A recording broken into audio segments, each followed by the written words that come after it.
Hello, everybody. My name is Angelo, and I am your MC for the evening. And on behalf of the UBC Free Speech Club, we would like to welcome you and thank you for attending our third Dr. Jordan B. Peterson event.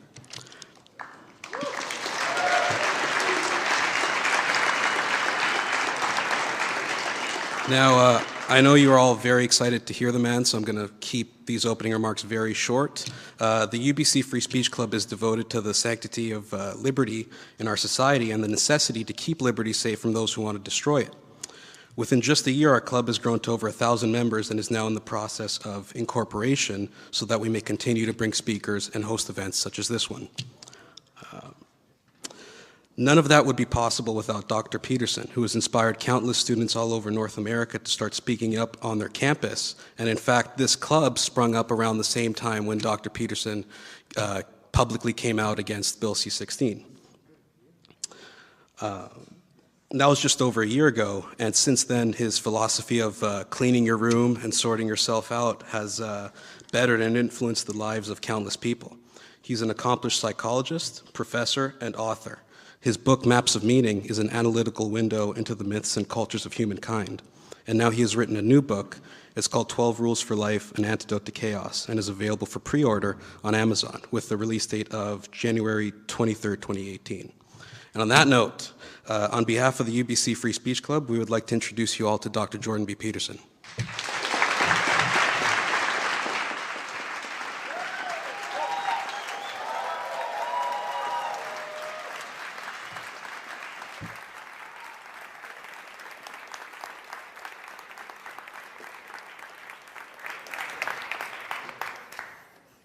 Well, thank you very much for that. That's quite something.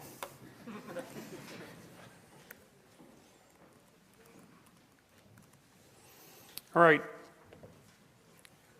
There's a house mic, right? I don't need this one? Okay, well then let's just move it out of the way.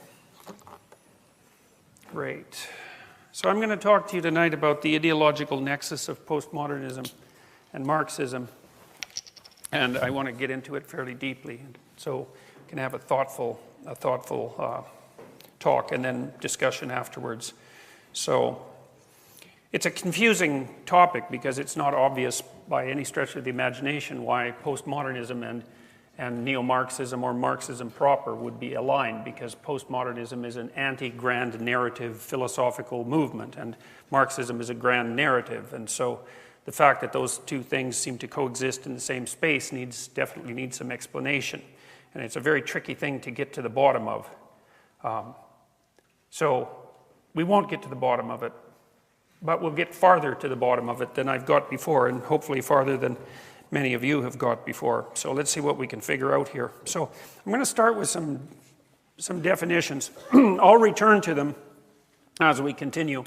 You know, with philosophical movements, they're often not named by the major thinkers in the movement. They're sort of named afterwards. The name covers a very large range of ideas and actions and perceptions. Like, it's not that easy. People talk about existentialism, for example. It's not that easy to come up with a one-paragraph summary of what constitutes existentialism. My sense for the existentialists is that it's fundamentally a movement that's predicated on the idea, at least in the psychological sense, that Freud tended to attribute human suffering and mental disorder to childhood trauma. It's more complex than that, but that'll do for a quick overview. But the existentialists thought that there was enough suffering intrinsic in life so that it wasn't insanity that was the question, it was sanity. It was how it was possible for people to be sane and let's say normal, for lack of a better word, given that there was brutality and malevolence intrinsic in life, and the fact that you had to rise up as an individual and stand in relationship to that is part and parcel of what constitutes existentialism. And there's all sorts of different people who were thinkers who were existentialist, some of them atheistic, some of them deeply religious like Dostoevsky, but so it's not, I'm using that as an example to show you how difficult it is to bring a set of thinkers under one umbrella. You're bound to oversimplify, but we'll go ahead and oversimplify. Postmodernism, you can think about it as an attitude of skepticism, irony towards and rejection of grand narratives, ideologies, and universalism, including the idea of the objective notions of reason. That's a big one. Human nature, that's a big one. Social progress, absolute truth, and objective reality, all those things being questioned. I kind of think of the head joker at the top of the postmodern hierarchy as Derrida. Foucault is often mentioned, as are a number of other people. Here's some other attributes of postmodern thinking. There's a recognition of the existence of hierarchy, that's for sure.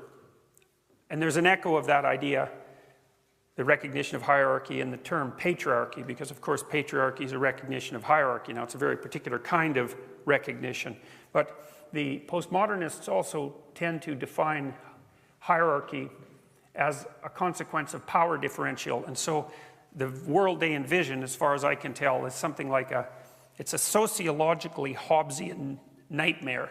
So Hobbes thought of, the philosopher Thomas Hobbes thought of the natural state of human beings as every individual in some sense at the throat of every other individual. So that the basic state of mankind, unlike the Rousseauian state of, say, virgin innocence and the primitive Garden of Paradise, was an all-out war of everyone against everyone else, and that required the imposition of a social order to keep peace, essentially. So it's a fairly dark view of humankind. Rousseau, on the other hand, would think of people as intrinsically good and the social order as intrinsically tyrannical. You can actually think about Hobbes and Rousseau in some sense as opposites that need to be paired together in order to get a relatively comprehensive view of human nature.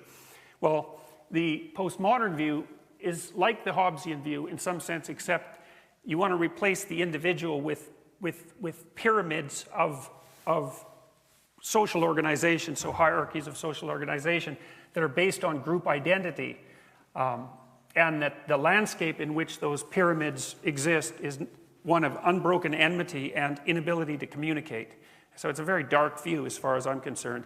And I think it's fundamentally wrong in many ways. I mean, it's right in that there are groups of people and there is some difficulty in communication between them, and that power is an element in the formation of hierarchies, but you can't reduce hierarchy or group relationship to those premises. It's too simplified, because people also cooperate. We're also not groups. Many of us belong to many groups.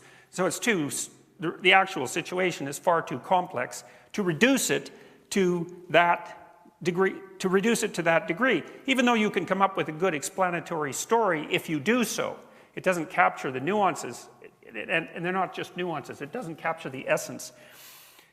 Now, the thing is that when you make the presupposition that the reason that hierarchies exist is because of power, then essentially what you do is turn every hierarchy into a tyranny. And so if there is a hierarchy, then you assume it's a tyranny. Well, that's really the patriarchy. The patriarchy is hierarchy assumed as tyranny. And that's also just not true, except in pathological hierarchies. So, for example, we know from the psychological literature that the best predictors of long-term life success are intelligence and conscientiousness, in Western countries at least. And, well, that's what you'd hope for, right? You'd more or less, if you wanted even to set up a society, even if you weren't particularly smart or hardworking, you might want to set up a society where intelligence and hard work were good predictors of success, because then the people who were smart and hardworking would produce a bunch of things that you could have if you could trade for them. And of course, that is actually the situation that most of us are in. So, and of course, the other thing about people who believe that hierarchies in the West are only composed of power and tyranny is that their own actions belie that, because whenever they make a decision to interact with that hierarchy, they attempt, or to make a purchase, or to make a trade, let's say, or to obtain a service of any importance, let's say a medical service, they're going to definitely act as if there are less and more competent people within that hierarchy and seek out the ones that are more competent, obviously, which you don't do. If the hierarchy is only composed of tyranny and power, there's no point in looking for competence. But anyways, in the West and in functioning societies, the hierarchies are basically predicated on competence and not power. And you might say, well, that's pretty naive. It's like, no, actually, it's not very naive. I'm not saying at all that inappropriate power plays don't play a role in corrupting hierarchies of competence. That happens, but generally what happens is if the hierarchies of competence get corrupted enough by power, then they crumble because they can no longer function. So, and the evidence that our hierarchies of competence work is everywhere because everything around us works all the time. Ayaan Hirsi Ali tells two interesting stories in her book Infidel, which is a great book, by the way. She came from Africa and from a country that wasn't very functional. And when she came to Holland, she said there were two things that really amazed her. And this really struck me because, now and then you get lucky and you can see the world you live in from an outsider's perspective, right? You get to see through someone else's eyes. She said the first thing that knocked her off her feet was waiting for a bus in Amsterdam. And she's standing at the bus stop and there's a pole there and there's a digital sign on the pole. And the digital sign says when the next bus is going to come and counts down. And then when it hits 0, the bus appears. And she absolutely could not believe that would happen, that there could be a sign that told you when the bus would come and that it would change and the bus would actually appear. And you think, well, yeah, no, that's a miracle, man. That's an absolute miracle. It is. You've got to think that through. The amount of timing and organization and reliability, mechanical reliability and sociological or social organization and dedication on the part of the bus drivers and the entire company and the organization of the whole city and the state to make that possible is absolutely beyond belief, especially when it's timed to, well, perhaps not the second, but to 10 seconds or something like that. That is absolutely beyond belief. And her inability to comprehend that was the correct response. And then the other thing she was amazed by was that you could go talk to policemen and they would help you. That was just a no-go for her, because for her experience was policemen were there to shake you down and hurt you. And so you think, well, I won't dwell on that point any longer. The point is that it's absolutely ridiculous, blind, to make the assumption that the hierarchies in functioning Western democracies are fundamentally predicated on power and tyranny. And then, I can use a biological example too, which would place me outside of the postmodern realm of argument because the postmodernists don't believe in biology, but they act like they do because they all die. So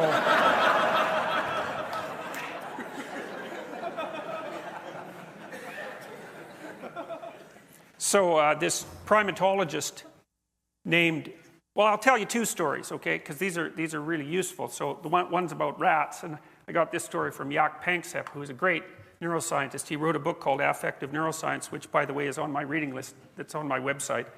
It's a really good book, Affective Neuroscience. He's a great scientist. He was one of the people who he learned that rats laugh. They laugh ultrasonically like bats. So if you tickle them with a pencil eraser, they laugh, but you have to record it and then slow it down, and then you can hear them. And you might think, well, rats laugh. Like, what would you get a grant for that? What kind of idiocy is that? It's like, no. Just don't get ahead of yourself here. He was showing that capacity for social interaction, that was mediated by physiological touch, activated the same, activated the same circuits in rats that it does in people, and that those are actual biological circuits, and that we share them even with rats. Now, rats are quite similar to human beings, as it turns out. I could say especially postmodernists, but I won't. And so the fact that little rats giggle when you tickle them is actually extraordinarily important. He also identified. Surprising, I've been talking too much lately. He also identified the primary play circuit in mammals. And that's a big deal too from a scientific perspective. That's like discovering a new continent, like discovering a whole brain system that people really didn't know existed. That's a big deal. So here's a little story about rats. So young rats like to engage in rough and tumble play, especially juvenile males. It's also the case for puppies, if you've ever had a puppy. Dogs are like that. They like to wrestle. And it's one of the things that male human beings tend to do with their offspring, and it's a really, really good thing. Like rough and tumble play with children really helps socialize them because it helps them figure out the difference between touch and even rough touch and pain. You know, because one of the things you're doing when you're rough and tumble playing with a little kid is, you know, you throw them up in the air and you wrestle them around. I had 2 couches when my kids were little that were sort of face to face. So we built this little wrestling ring, and I used to go in there and pound them half to death every night, you know. So they love that. I mean, they get so excited about that. They love that so much. It's just crazy. But the reason for that is like you're stretching out their bodies, and you're showing them that they can't put their thumb in your eye, and you're teaching them to be graceful, and you're teaching them the difference between something new that's happening to the body and something painful. You're really teaching them to dance. And it's this really complicated physiological dance that is indicative of a socialized being. And that's partly why women like men who can dance, by the way, because it shows that you can pay attention to someone else. First of all, that you're coordinated, but even more importantly, that you can take the fact of your coordination and coordinate that with someone else's coordination. So, and that's very primal and physiological. It's built right into your body. And rough and tumble play helps with that a lot. Anyways, rats also like to rough and tumble play for much the same reasons, and so do pretty much all social mammals. So you can tell that rats like it. See, how do you know if a rat likes something? Well, he'll work for it. And one of the ways you can figure out if a rat wants to work for something is that, you know, you get him in a state where maybe he's desperate for whatever he's working for, and you can put a little spring on him and figure out how hard he pulls to go somewhere he knows where he's going to get that. And then you can measure the force that he's willing to apply, and that gives you a rough estimate of his motivation. Or maybe he has to bar press like a cocaine-addicted rat to receive the reward, and you can count rate of bar pressing, and you can get an estimate of how excited the rat is to go do whatever it is the rat's going to do. And so Panksepp used to put rats, he'd pair them, one rat against the other, in kind of a play arena, not a very big thing. And these were juvenile males, and they would work to do that. Okay, so they liked it. And then maybe one rat was 10% bigger than the other. And then when you paired them, the big rat would beat the little rat because 10% weight advantage was enough to make the bigger rat dominant. Okay, so then they established basically dominance and submission. You might think about that as a power relationship. And to some degree it is, but it's more complicated than that. And this is very important. So the rats play together once, and the big rat pins the little rat, really very much like wrestling. Like rats wrestle, just like people wrestle. And if you pair them together, then the big rat can pin the little rat. Okay, so now you got dominant rat, subordinate rat, roughly speaking. But then, you see, if you stop the experiment there, you'd think, well, the rats play to establish dominance and submission. But the thing is that rats don't just play once, they play many, many, many times.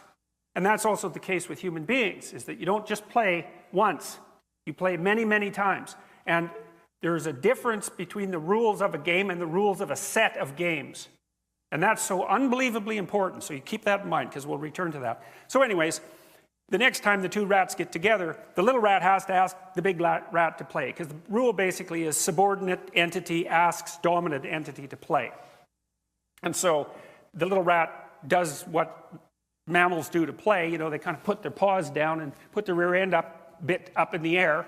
You see dogs do that, and unless you're completely clueless, you know that that doesn't mean he's going for your throat. It means he wants you to whack him on the side of the head so he can sort of pretend to bite you, you know. It's pretty obvious if you've played with dogs and children. So, and I make that comparison because dogs and children understand each other, right? They're pack animals. They follow the same basic rules. They know how to play. They can become friends. Otherwise, you wouldn't have them as pets. I mean the dogs, not the children. So, anyways, the little rat asks the big rat to play. And the big rat thinks, yeah, okay, we'll play. They wrestle. And you pair them multiple times. Well, if you pair them multiple times, what you find is that unless the big rat lets the little rat win 30% of the time, the little rat won't ask the big rat to play anymore. And that you think, well, who cares? Why is that important? It's like, it's really important. That's a really important discovery, because it shows you that even rats have a sense of fair play that emerges across iterated games. It's evidence for the biological instantiation of a social morality. It's a big deal, man. That's a big discovery.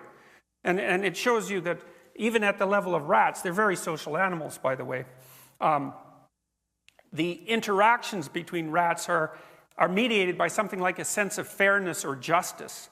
And so that's extremely cool because, you know, we tend to think of animals as having dominance hierarchies, and that's predicated on power. And that idea, even though the bloody postmodernists don't believe in biology, they extend that analogy up to human beings. It's just not true. Okay, well, the same turns out to be true of chimpanzees. So Frans de Waal, who's a Dutch primatologist, a very smart one too, he's been interested in the biological basis of morality as well. And he's written a lot of good books on primate behavior, chimps in particular. Chimps are brutal creatures, man. Like, they go to war, eh? And so if you have a chimp territory out in the jungle, then the juveniles will, the males in particular, they'll band together in groups of 4 or 5. There's often, but not always, a female or 2 with them. And if they come across chimps from another troop that aren't within their hierarchy, let's say, they will, if they outnumber them, because they can't really count, but they can estimate magnitude visually. It's not the same as counting. But if they outnumber them, they will tear them to pieces. And chimps are at least twice as strong as a really well-developed human male. And so they can tear you up pretty good. And chimps are perfectly capable. They hunt. They're carnivorous, like human beings. And they hunt colobus monkeys often. They weigh about 40 pounds. And they'll basically eat them alive. Right? The monkey's screaming away like mad because, you know, it's in pain because it's being eaten. And that doesn't slow the chimps down a bit. There's no cross-species empathy stopping them from having their snack. And so chimps are very brutal creatures. And it isn't obvious they have a lot of internal inhibition of their aggression at all. Most of the inhibition is sociological. It's out in the hierarchy. And so the reason chimps aren't always aggressive with one another is because they know who can pound them and who will gang up on them and who won't. They establish their hierarchy. Anyways, you know, you think about a chimp hierarchy and you're talking about a fairly strong and aggressive creature. You might think it's biggest, ugliest, meanest, most vicious, irritable, unpleasant chimp that rises to the top. Well, that's kind of the postmodernist view of human society. But that's not the case. It happens sometimes. But what happens, and de Waal has documented this quite nicely, is that tyrant chimps lead unstable regimes. Now, you know, that might sound familiar because the same thing, of course, is true of human beings. And why is that? Well, it's because, you know, people don't like tyrants, and chimps don't like them that much either. And chimps are actually quite reciprocal in their social interactions. So they don't just dominate each other, they groom each other, they have friendships, they can track social relationships over very long periods of time. You know, and they do that. And so they engage in reciprocal interactions, let's say pro-social reciprocal interactions. And you might think, well, what's the weak point of the biggest, ugliest, toughest chimp in the troop? And that is he doesn't have any friends. And so, you know, maybe he has a bad day. He's a little hungover or whatever from eating fermented bananas or whatever he is partying with. And 2 of the slightly less ugly, slightly less mean chimps decide, well, this is a good time to take him out. And they tear him to pieces. And so one of the things de Waal has pointed out quite nicely is that if you want to have a stable chimp dominance hierarchy, let's call it a regime, the stable ones aren't ruled by the tyrants because the tyrants get taken out by paired up friendship dyads, something like that. So that's really worth thinking about too, you know, because it indicates that even in creatures that have less complex sociological orders, and they do, because one of the things that predicts how complex your social order is how big your brain is compared to your body. It's encephalization, essentially. And the more encephalized a creature, the larger the social groups it can track. And of course, human beings are very highly encephalized, so we have quite complicated group organizations. But even in simpler group organizations like the chimps, it isn't the tyrant who rules stably. And that turns out to be also incredibly important. Okay, so you know, so much for the idea that power is the only game in town. Then you got to ask the question is, well, this is actually a postmodern question. So, you know, one of the things Derrida said, the main postmodern joker, is that by categorizing, you privilege one concept and you force other concepts out to the margins. And so he believed that when you constructed a hierarchy of power, the hierarchy of power privileged certain people and marginalized others. And that's really not that brilliant an observation as far as I'm concerned. It's rather commonplace. All it means is that when you categorize something, that there are things that are in the category and a bunch of things that aren't. And so you actually can't categorize anything, which means you can't perceive anything, which means you can't think or live without making some things in the middle and everything else on the outside. It's part of categorization itself. And so maybe the postmodernists would go far enough to question the utility of categorization itself, and I think to some degree they do that. But the point here is that if you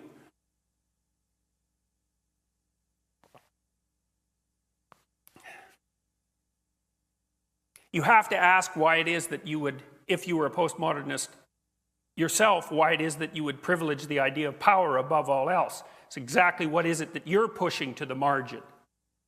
And so that's something that we're going to talk about. Now, here's one thing you might push to the margin. Let's say that you believe that hierarchies are a consequence of power.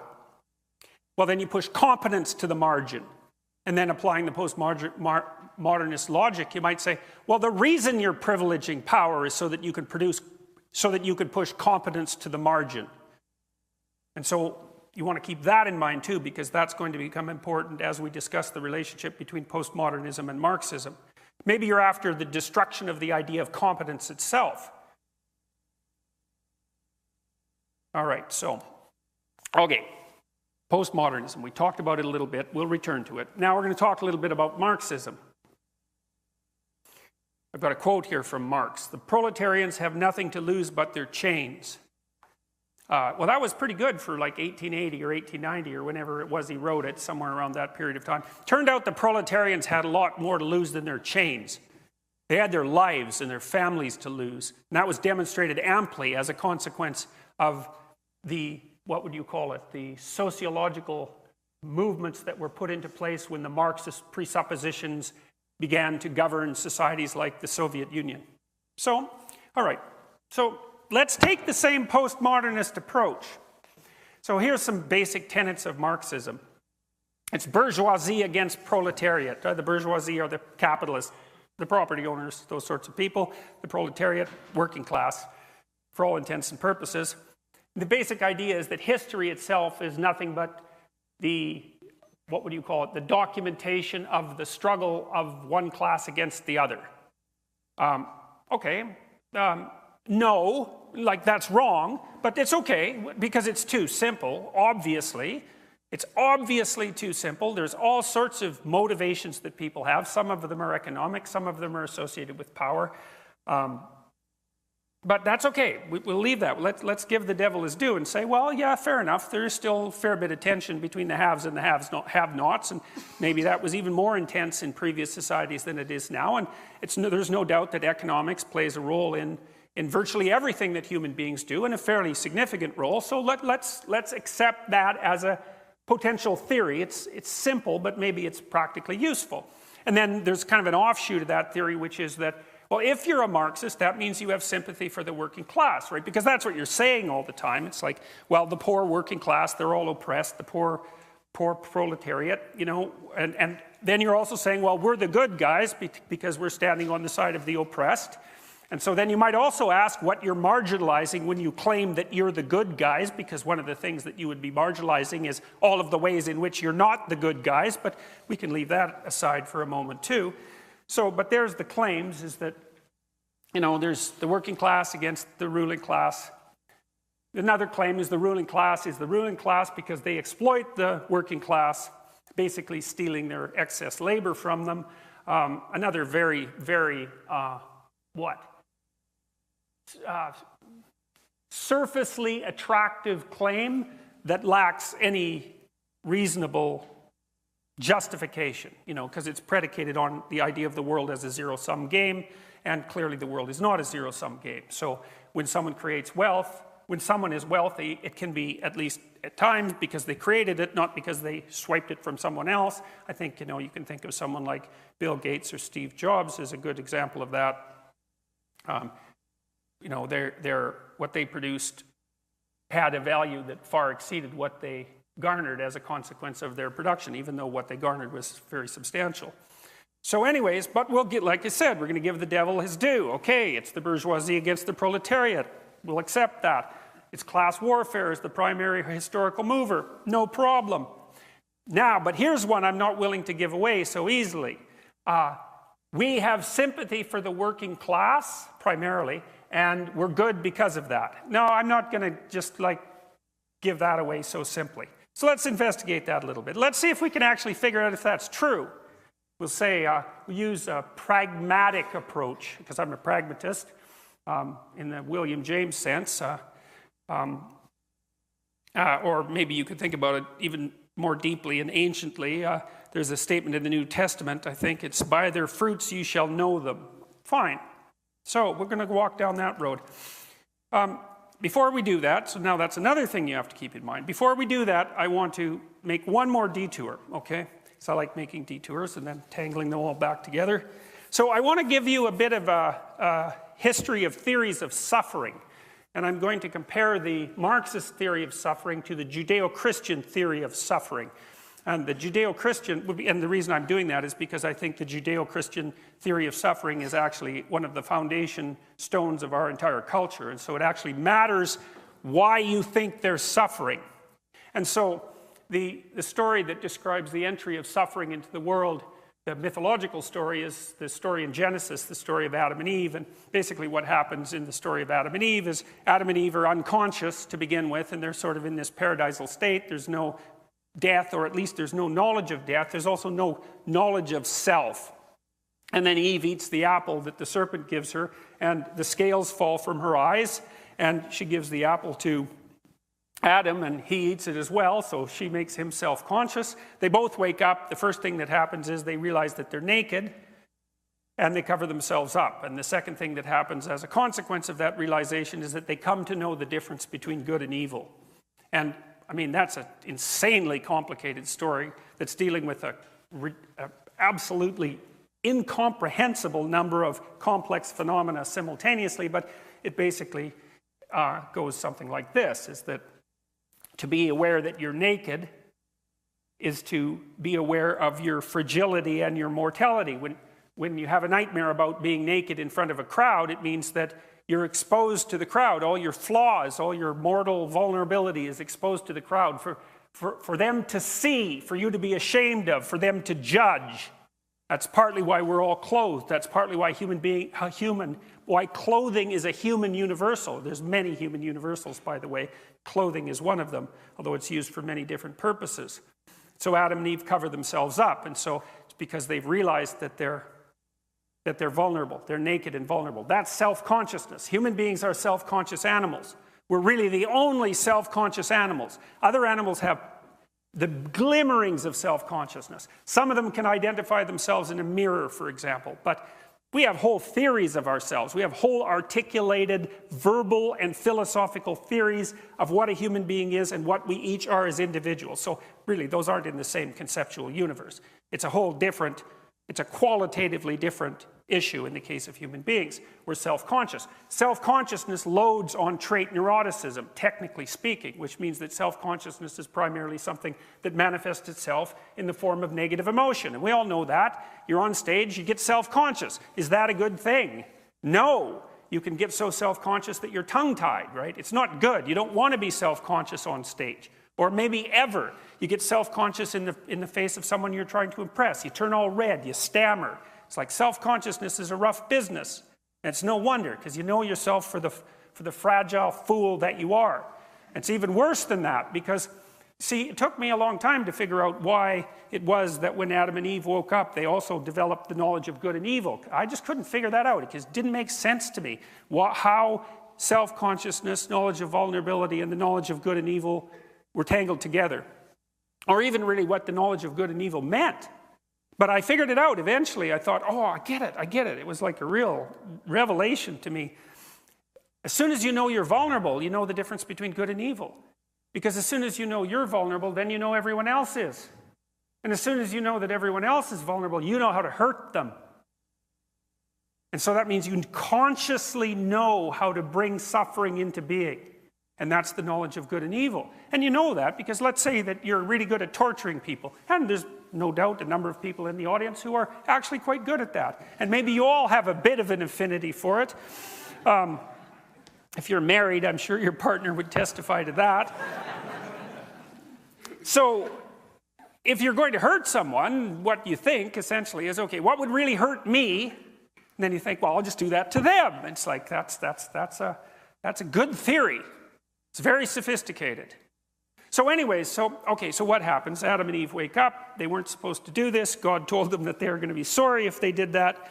But they did it anyways, because that's what people are like. And because we always learn things that knock us out of our present paradises, right? We're curious and we won't leave things alone. And maybe things are not so bad. And then you ask some questions that maybe you're not so happy about asking once you find the answer. And you fall out of your little paradise into history and you got to work to set things right again. And anyways, God gets wind of this and he chases Adam and Eve out of the Garden of Eden. But he says some interesting things when he chases them out. He says, all right, now you know what's the consequence of that. And he says to Adam, you're going to have to work. Now that's cool. That's really cool. Well, he is God after all, so he knows what he's talking about. He says, you're going to have to work. So why would you have to work now that you knew you were vulnerable? Well, the answer to that is, well, if you know you're vulnerable, that stretches out into the future. You know you're going to die. You know that you're fragile. It's like maybe all your problems are solved right now. You're all sitting here. You're safe. You're not hungry. You don't want anything to drink, etc. But what about tomorrow? What about next week or next month or 10 years from now? It's like just because you got all your problems solved for this second doesn't mean you got them solved for the rest of your iterations through time. So you got to work. And the work is the sacrifice of the present for the future. And so that's exactly right. You have to work. Now you see what's interesting about that, and this is the theory that and then of course God tells Eve, well, you've really, screwed things up too. You're going to have these big brain babies and that's a big problem. You're going to suffer in childbirth and then they're going to be dependent on you forever. And because of that, you're going to be dependent on this man that you just woke up. And that's not going to be very pleasant for either of you, but tough luck. And so that's it. That's the curse in some sense. And it's exactly right. But the thing is, there's a theory in there. There's an interesting theory of suffering that's implicit in that story. And the theory of suffering is that suffering is built into the structure of self-conscious being. It's built right into the structure. So if you're a self-conscious being, that's your lot. It isn't someone else's fault. It isn't a consequence of sociological oppression. It isn't a consequence of the fact that our society isn't organized properly. It's just part of being. All right, so that's a big deal because that's an important theory because one of the questions is, well, why is there suffering and what are you going to do about it? And it's a lot different if it's just the way it is for you and if it's actually your fault that he's suffering. Or maybe it's the group's fault that you're suffering. Those theories are really, really different. And then in the second story in Cain and Abel, Cain makes sacrifices to try to get it in good with God, and Abel makes sacrifices. And the sacrifices are kind of archaic from our perspective. They're burnt offerings, so the smoke goes up where God can detect it because he's up there somewhere, up there where the stars are. And God rejects Cain's sacrifices, and we don't really know why, but it kind of looks like Cain is a second-rater, and then Cain goes and complains to God and says, like, what kind of stupid universe did you make here? I'm breaking myself in half trying to get things together, making the proper sacrifices, and nothing's going well for me. And Abel, well, everything he touches turns to gold. Everyone loves him. He's even a really good guy. It's like, it's so annoying. What's up with this place you built? And God tells Cain, don't be coming and telling me that the entire fabric of reality is wrong because it isn't working out for you. It says sin crouches at your door like a sexually aroused predatory cat. That's basically the metaphor that God uses. And he says, and you let it in and let it have its way with you. And that's really an interesting way of putting it, because what God says to Cain is that, you know, you're all bitter and resentful, and really it's no wonder, because, you know, things aren't going well for you. And then you've got Abel, who's overshining you in every way, and but yeah, it's your fault. This terrible thing waited at the door, and you let it in, and then you entered into a creative union with it, and you produced something as a consequence. And that's this tormented spirit that you have now, and it's polluting your relationship with reality. And that's why things aren't working out very well for you. So go put yourself together before you come and tell me just exactly what's wrong with the structure of reality. And Cain isn't very happy about that, because really, is that really what you want to hear? That's right. Like, you have more misery than is necessary because you really didn't put your act together, and you know it. And you've done it creatively. And so Cain goes and kills Abel. That's the story of how resentment enters the world. And it's the first story in the Judeo-Christian canon, let's say, about actual human beings. Because Adam and Eve were made by God, so they don't really count. Cain and Abel were born. And so that's something, so there's a reaction to suffering, right? The necessity of sacrifice. And the consequence of the necessity of sacrifice is that some sacrifices work and others don't. And then if your sacrifices aren't met with the goodwill of God, let's say, well, then that makes you angry. Well, of course it does. And you can take God out of the story if you want, if you're not happy with that kind of mythological or narrative statement, but it doesn't really matter, because the whole point is that if you make sacrifices, especially if they're second rate, things aren't going to go very well for you, and you're going to get bitter and resentful and murderous and maybe genocidal. And it's really interesting, you know, because Cain has descendants, and if you transgress against them, they don't just kill you, they kill 7 of you, and then his later descendants kill 49 of you. There's this exponential growth of murderousness as a consequence of Cain's primal fratricide. And then the next story is the flood. And that's not an accident. There's nothing in those stories is an accident. Okay, so now you've got 2 different theories about the nature of suffering. You've got the one I just laid out. It's called the foundational story of suffering and malevolence. And you have the Marxist story, which is, well, there's oppressed people, and the reason they're oppressed and suffering is because the oppressors are oppressing them. Those are not the same theories, right? And there's a utopianism that's implicit in Marxism, which is if you could just get the damn oppressors to stop oppressing the oppressed, then the utopia would arrive. And so not only are the oppressors responsible for the suffering of the poor, they're also responsible for the fact that the utopia isn't here for everyone. And so how reprehensible can you get? Well, then that certainly justifies, that degree of malevolence justifies pretty much anything you'd like to do to them. So anyways, let's take this apart in a little more detail. Do the Marxists have sympathy for the working class? George Orwell was interested in this question. And so he wrote this book called Road to Wigan Pier, which I would highly recommend. It's on a reading list I made. It's on my website. You can check that out. Those are books that have been particularly influential to me. And so Orwell was a socialist. He wrote the book for the Left Book Club, which published a kind of a socialist book once a month. Orwell, by the time he wrote this book, he was already awake. You know, in the 1920s, after the Russian Revolution, no one really knew what to make of what was happening in what would become the Soviet Union, right? I mean, it was after World War I, the planet was in ashes for all intents and purposes. The old aristocratic order was crumbling. It was a horror show. And these revolutionaries came out with these new ideas and tried to in principle, give the working class a break, and everybody watched to see what would happen. And the honest people and the intellectuals watched, and I separate them for a reason. But by 1920, 21, 22, something like that, it was obvious already that something was rotten in the state of Denmark. Malcolm Muggeridge went over to the Soviet Union to check out how the collectivization of the farms was going, and he found out it was actually pretty murderous. Right, because what the communists did was round up all the successful farmers and rape them and kill them and steal everything they had and send them off to Siberia, which turned out actually to be a pretty bad idea.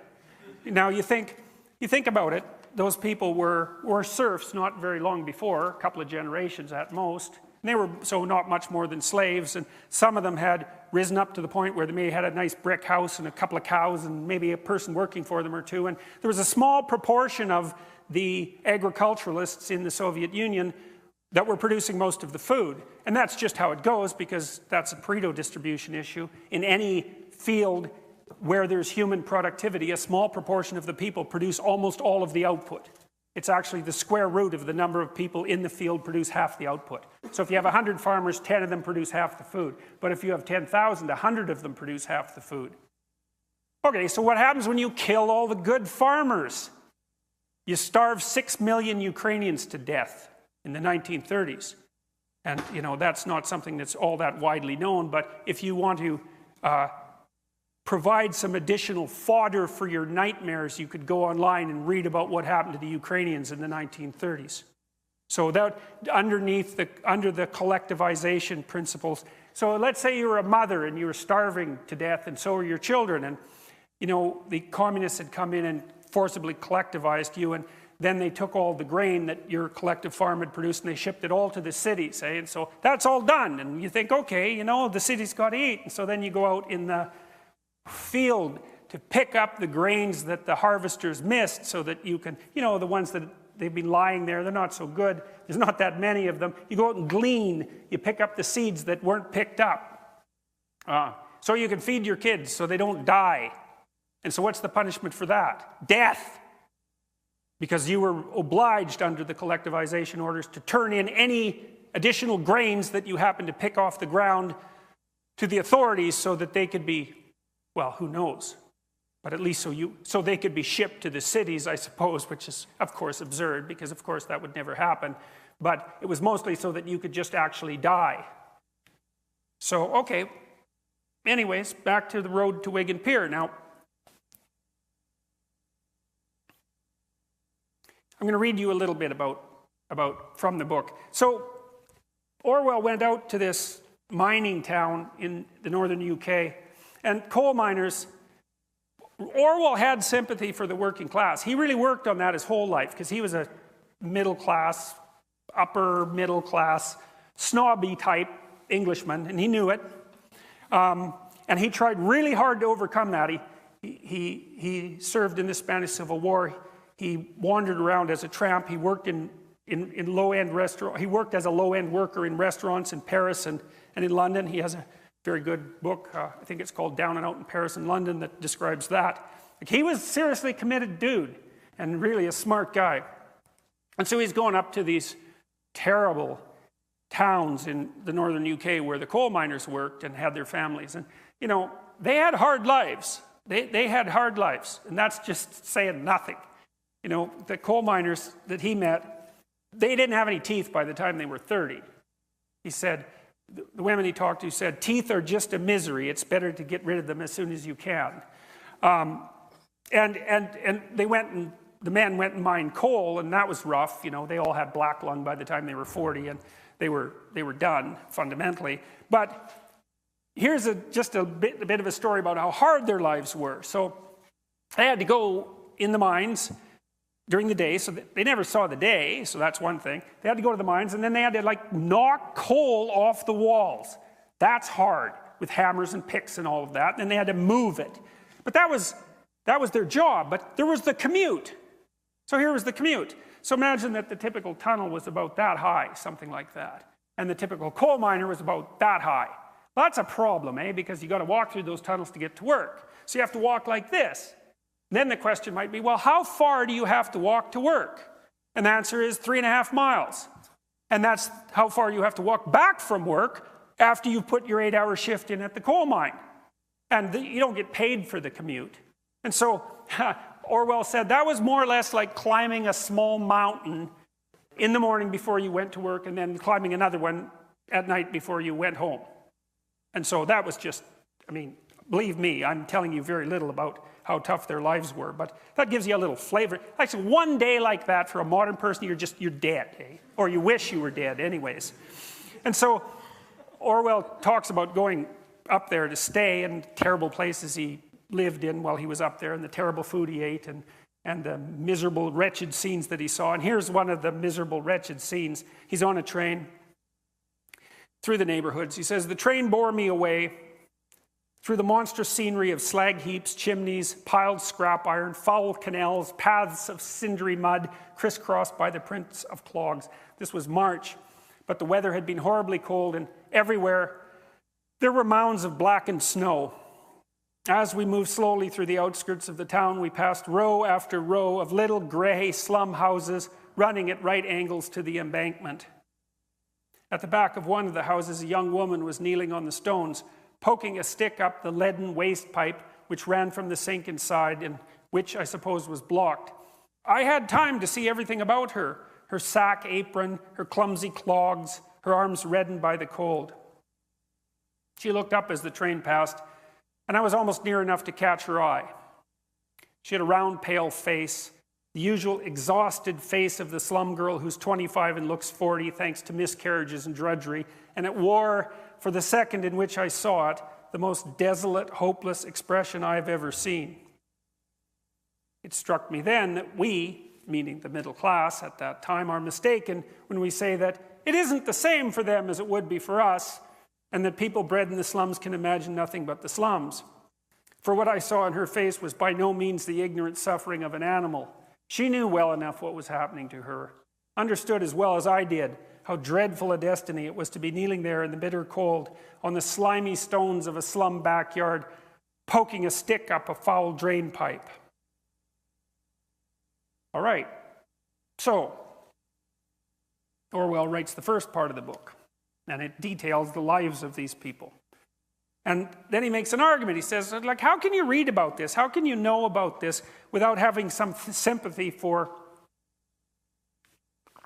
redistribution schemes and socialist ideas? And so he's actually asking himself this question. It's not just a rhetorical question. He's a serious guy, right? He goes up there and he tells you a story that you have to have a heart of stone if you read that and you don't think, man, something should be done about this. It's really awful. So he's set up this situation where your sympathies are completely with the people that he's describing. But socialism wasn't all that popular in Britain at that time, and socialists weren't all that popular with Orwell. He didn't really like them that much. And he was trying to figure out why that was. So this is what he wrote in the second part of the book. Now, this got him in a lot of trouble. They didn't want to publish his damn book after he wrote the second part. But he fought with them and he got it published, and it's a classic, and people still read it, and you should read it because it's a great book, and Orwell's a great writer.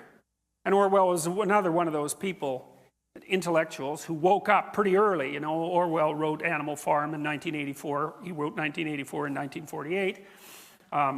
Wrote Animal Farm approximately around the same time.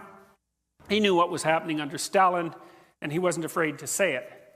But it was a message that in some sense fell on deaf ears, especially among the intelligentsia. And there's complicated reasons for that. But it wasn't like the facts weren't there for people to see them if they wanted to.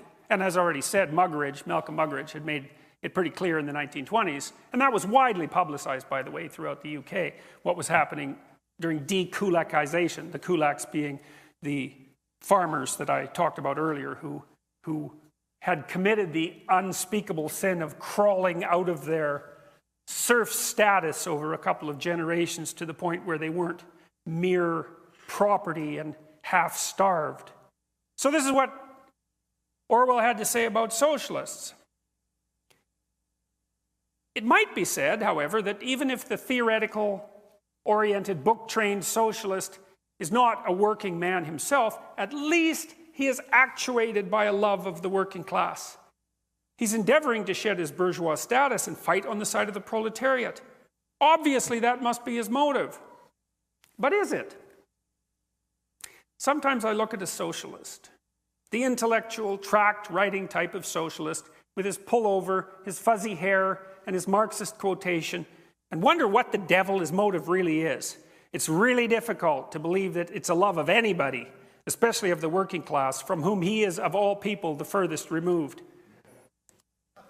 The truth is that to many people calling them socialists, revolution does not mean a movement of the masses with which they hope to associate themselves. It means instead a set of reforms which we, the clever ones, are going to impose upon them, the lower orders.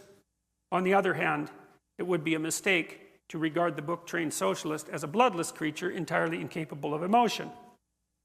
Though seldom giving much evidence of affection for the exploited, he is perfectly capable of displaying hatred, a sort of queer, theoretical, in vacuo hatred against the exploiters. Hence the grand old socialist sport of denouncing the bourgeoisie. It is strange how easily almost any socialist writer can lash himself into frenzies of rage against the class to which, by birth or by adoption, he himself almost invariably belongs. Now, I worked for the NDP when I was a kid, and I had privileged access to the leadership for provincially and federally for reasons that I won't go into, and I thought that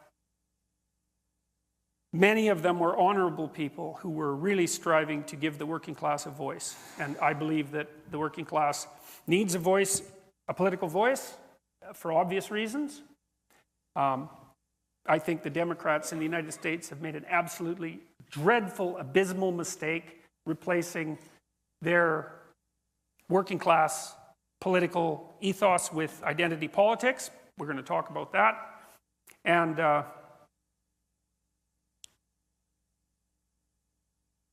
I don't think the situation has changed that much. I think one of the things that's happened in the United States is that world stability and peace, in some ways, has been purchased at the expense of North American working class well-being. You know, because the Chinese have got rich compared to 30 years ago, 40 years ago, 50 years ago. The Indians have got rich, again, same comparison basis. There's more middle-class people in India now than there are in the United States. The trade arrangements that have been in North America allowed for the rise of middle classes globally. At the same time, they opened up the working class in North America to competition from those low-wage sources. And maybe that's a good deal. It's hard to say, right? Because it's not such a bad thing that the Chinese aren't starving, and it's not such a bad thing that the Indians aren't starving, and that those societies are transforming themselves actually into communities that are quite wealthy. It's like, hooray for that. It's an absolutely miraculous transformation. It's the most rapid growth of human wealth in the history of humanity. So we should be pretty happy about that. But we should also remember, at least to some degree, who's paid the price for it. And so, as far as I'm concerned, the working class needs a voice. And it isn't obvious that they have one at the moment. Having said that, however, it isn't obvious to me at all that the people who purport to stand for the working class actually do so, or that if they do so, that the reason they do so is because they're all compassionate and sympathetic and loving and kind and saint-like. I'm more convinced by Orwell's argument. So, back to the NDP. The people I met at the leadership level, a lot of them I had a fair bit of admiration for, but as I worked with the party over about a 5-year period, there was this contradiction that kept emerging for me, and that was that I didn't really like the low-level party functionary activist types. Like, they just weren't personally appealing to me. They seemed peevish and resentful. And then, at the same time, I was going to college. I was about 17. I got elected to sit on the college board of governors, and at that time, Alberta was conservative, politically, right? It still is, of course, but it was part of the progressive conservative empire, because they ruled Alberta forever.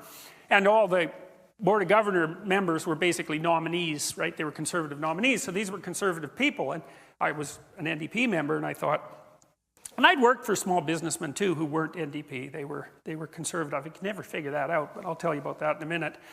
But I had a bad case of cognitive dissonance because it actually turned out that I admired the people on the Board of Governors. And they were mostly, it was in Grand Prairie, it's not a very big place, and it's not very old. And so if you were reasonably successful in Grand Prairie, the probability that you had inherited your money from the aristocracy was like 0, because there wasn't one, right? The whole damn town was 50 years old.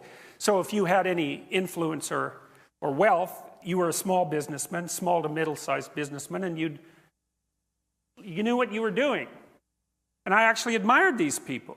I thought, well, that's not very good. I admire them, and I don't share their political views. And then there's these other people with whom I hypothetically share political views, and I don't admire them at all. What's going on? And then I read Road to Wig and Pier, and I thought, oh, that's it. They don't like the poor, they just hate the rich. It's not the same thing. It's not the same set of motivations.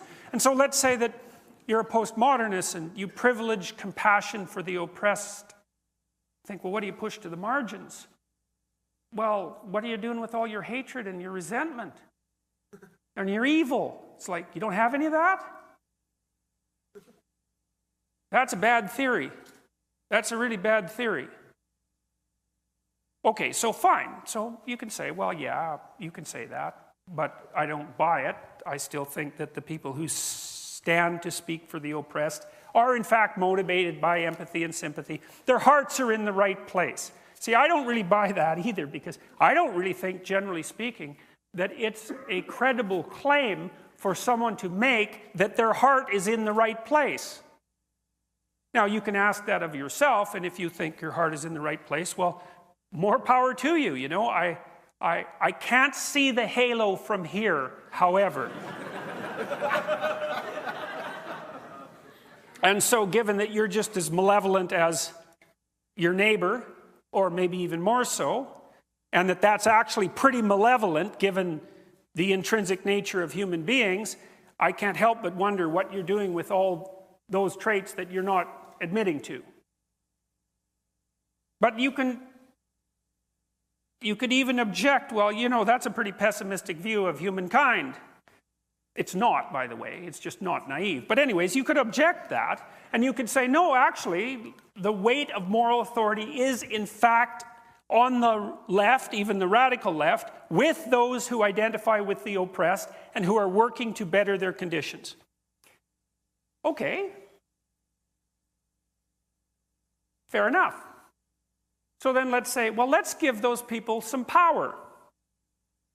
And if they're actually motivated by compassion and empathy and desire for the working class, if you give them power and you give their ideas power, then as those ideas unfold in real time, you're going to find out, like, do things get better for the working class, let's say, or do they get worse?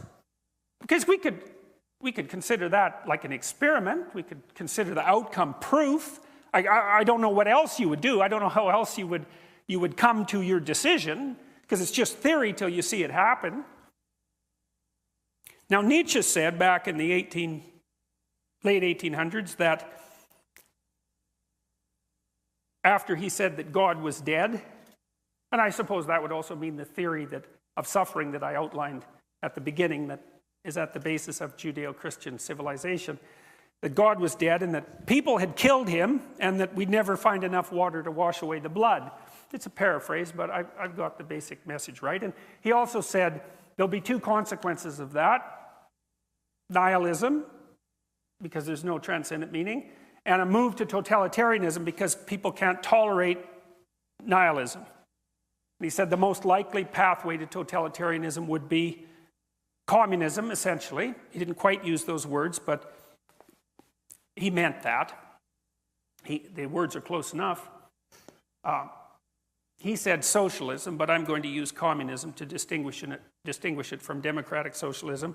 And he said that probably tens of millions of people would die in the 20th century as we played out that experiment. And then he said, but it might be worth it if we learn something from it. Rough, man. I mean, and unbelievable. Like, I cannot figure out how in the world he knew that was going to happen, especially so far in advance. But Dostoevsky knew the same thing. He wrote this book called The Devils, or The Possessed. You could read that. That's a great book. it takes about 150 pages to get going. But once like everything snaps together after that, you know, and then it moves. And it's basically his prophecy about, it's an examination of the kind of person who had arisen in the aftermath of the death of God in Russia, who would lead the communist revolution. That's essentially it. And it's brilliant. It's terrifying. And it's a great intro to Solzhenitsyn's Gulag Archipelago, which describes what did happen when those sort of people took over the revolution. So let's look at what happened after the revolution. And we might say, well, how about we replicate the experiment a few times? Because you know how it is. If you're running a scientific experiment, you want to find out what something does if you allow it to behave. You don't want to just run it once because, well, maybe there was something specific about those conditions that led to the outcome. You want to generalize it across multiple circumstances. So we might say, well, let's take this set of ideas and let's run it on a large scale over a very long period of time in a variety of exceptionally diverse cultures and languages. So let's do that. Okay, well, we could first start with the Soviets. People, even now, because it's like the 100th anniversary of the Russian Revolution, are celebrating Lenin. It's like, that's not good. That's like celebrating Hitler. Okay, I'm dead serious about that. It's not good. And the fact that people can dare to think that that's okay means that there's something wrong with the way that we look at history. Lenin was a monster. And if you want to know about that, you can read Solzhenitsyn's writings about Lenin. Because the communist apologists say, well, it wasn't Lenin. Lenin was a good guy. He was all motivated by love of the working class. It's like, well, his henchman was Stalin. And if your henchman is Stalin, you're not a good guy. and Lenin was around during the early collectivization. And if you read what he wrote, you'll find out that he was perfectly willing to have any number of people die as long as his ideological system could be brought into being. So there's no celebrating Lenin. There's no we're cool, young, Marxist, hip revolutionaries, and he's our idol. It's like, there's none of that. Not if you know anything. Not if you're decent. Well, there was the death of the kulaks, I told you about that. There was the Ukrainian famine, that's 6 million gone there. There was the rise of the Gulag state because it turned out that Russia, the Soviet Union, couldn't run on the principles that it had laid down as sacrosanct. They just didn't work, so you had to enslave everybody and run your economy as a slave state, essentially. And try not to kill the people in the gulags so fast that you can't suck some productive labor out of them. There's the death of tens of millions of people. We don't even know. The estimates range from 15 to 60 million. And like, we won't get too picayune about the numbers because after the first 10 million, you kind of made your point. And the fact that we don't know between 15 and 60 is actually an indication of the horror of it. Because our count is off by tens of millions. And that's only within the last century.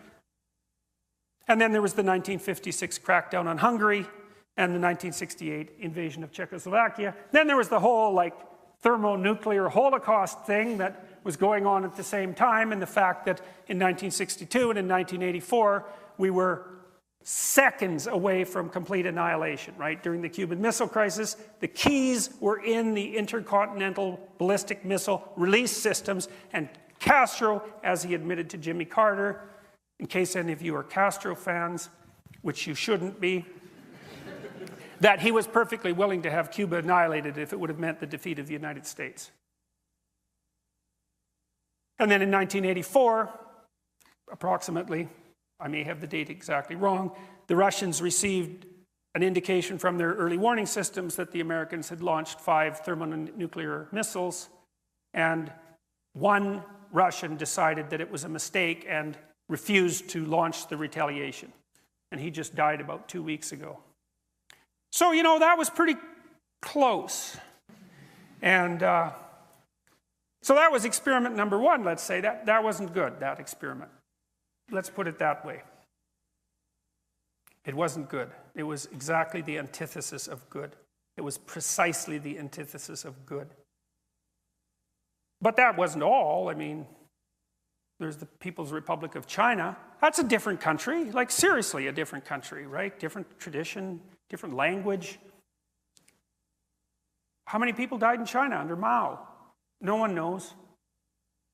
Same issue with the Soviet Union, although Mao was a bigger monster than Stalin, and that's impressive, you know, because there's Hitler, there's Stalin, and there's Mao. And of the three, Mao was probably the worst. He's still revered in China. Maybe that accounts for their affinity for North Korea, which could still destroy us all, the remnants of that horrible state. Maybe 100 million people died in China during the Great Leap Forward. That's a hell of a leap forward.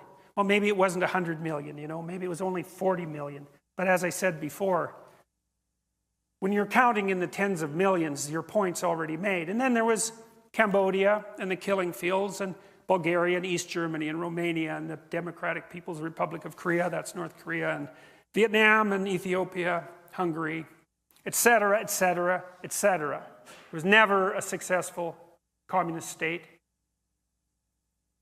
Cuba, I suppose, came closest, but it was radically... the Soviets poured money into Cuba, so that doesn't really count. So then the first question was, well, are these Marxists motivated by love or hatred? Well, is it love or hatred that produces 100 million dead people? And is that enough evidence or not? And if it's not enough evidence, if you think to yourself, well, that's not enough evidence, it was never really given its a proper try. It's like, well, what would have been a proper try? See, I always think when I hear someone say that, I know what you think. You think in your delusional arrogance that you understand the Marxist doctrines better than anyone else ever has, and that if you were the one implementing those doctrines, you would have ushered in the utopia. That's what you mean when you say that. And, you know, they say, and there's an idea in the New Testament that there's a sin, it's the sin against the Holy Ghost. If you commit that sin, no one really knows what it is, that you can't be forgiven. And I would say, well, if you want a candidate for the sin against the Holy Ghost in the 21st century, the statement, real communism was never tried, with the underlying idea that if you had been the person implementing it, it would have worked, I think that's a pretty good contender for something for which you should never be forgiven. All right, so that's Marxism. So let's go on to postmodernism. We talked a little bit about it.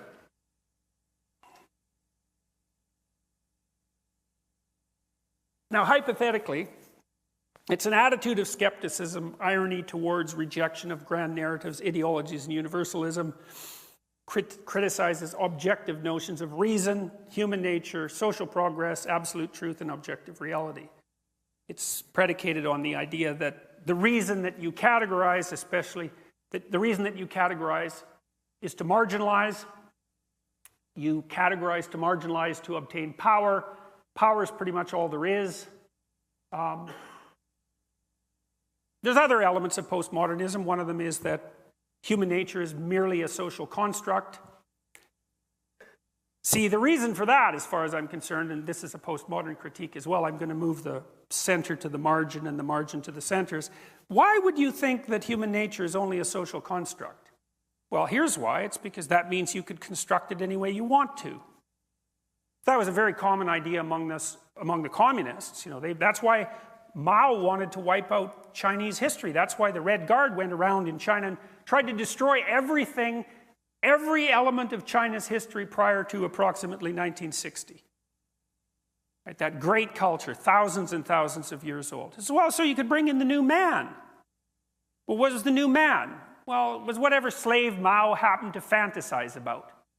Or it was the utopian person. You take your pick, but like I said, if you take a look at the corpses, you can pretty much figure out which of those two it was. So what's up with these people? These deconstructionists, these postmodernists. What are they up to exactly? Well, here's the first thing. They came about pretty much when Marxism was no longer credible, no longer tenable as a set of intellectual propositions. Now, if you were a French intellectual, you had to have a lot of corpses piled at your feet before you were willing to think that you were wrong. So, here's an example. I don't remember his name. He was the architect of the killing fields in Cambodia. It wasn't Pol Pot, it was one of his advisors. Unfortunately, I can't remember his name. He took his PhD at the Sorbonne. And he developed the thesis in the Sorbonne, Marxist thesis, that the cities were parasites on the land. You know, it's an extension of the whole bourgeoisie proletariat thing. The cities were full of bourgeois types, educated parasites, essentially, who were doing nothing but stealing what was rightly the farmers. So when he came back to Cambodia, he put that into action and emptied out the cities and put all the intellectuals and the city dwellers either to death or to work, which generally resulted in death, and killed about 1/6 to 1/4 of the population.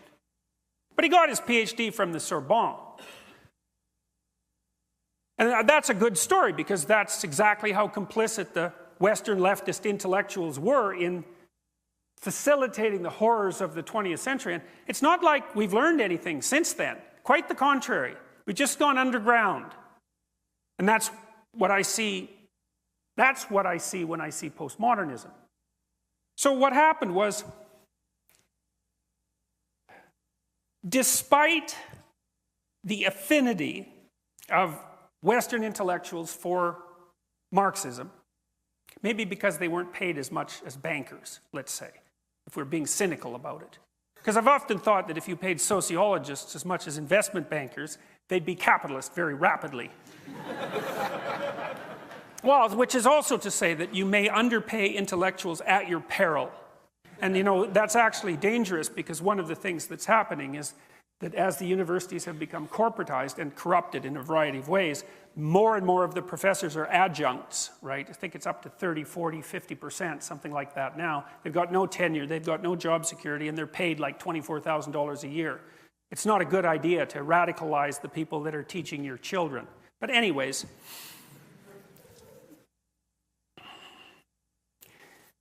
by the end of the 60s, so much data on the catastrophic failures of communism had accrued that even the most intransigent of French intellectuals had to admit that the jig was up. But that's a problem because that's the whole ideology, right? That's the whole raison d'etre, he says in his terrible Alberta French. You're going to just give that up? What are you going to do after that? Well, what happened was postmodernism was invented. And so it's a sleight of hand, as far as I can tell. So, and with postmodernism, identity politics. And so the postmodern transformation is, well, we were a little wrong with the working class thing. Turns out that communists kill them all and capitalists make them all rich. And that's actually exactly the opposite of what we predicted. But maybe there's still a way this could be salvaged. How about if we don't say working class capitalist, we say oppressor oppressed.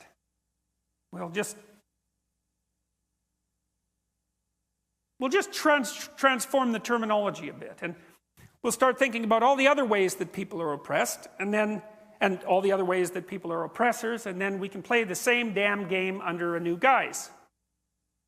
And now look, the postmodernists were Marxists, so let's make no mistake about that. Derrida himself said that postmodernism was a transformation of Marxism. I'm not making this up. The question is why?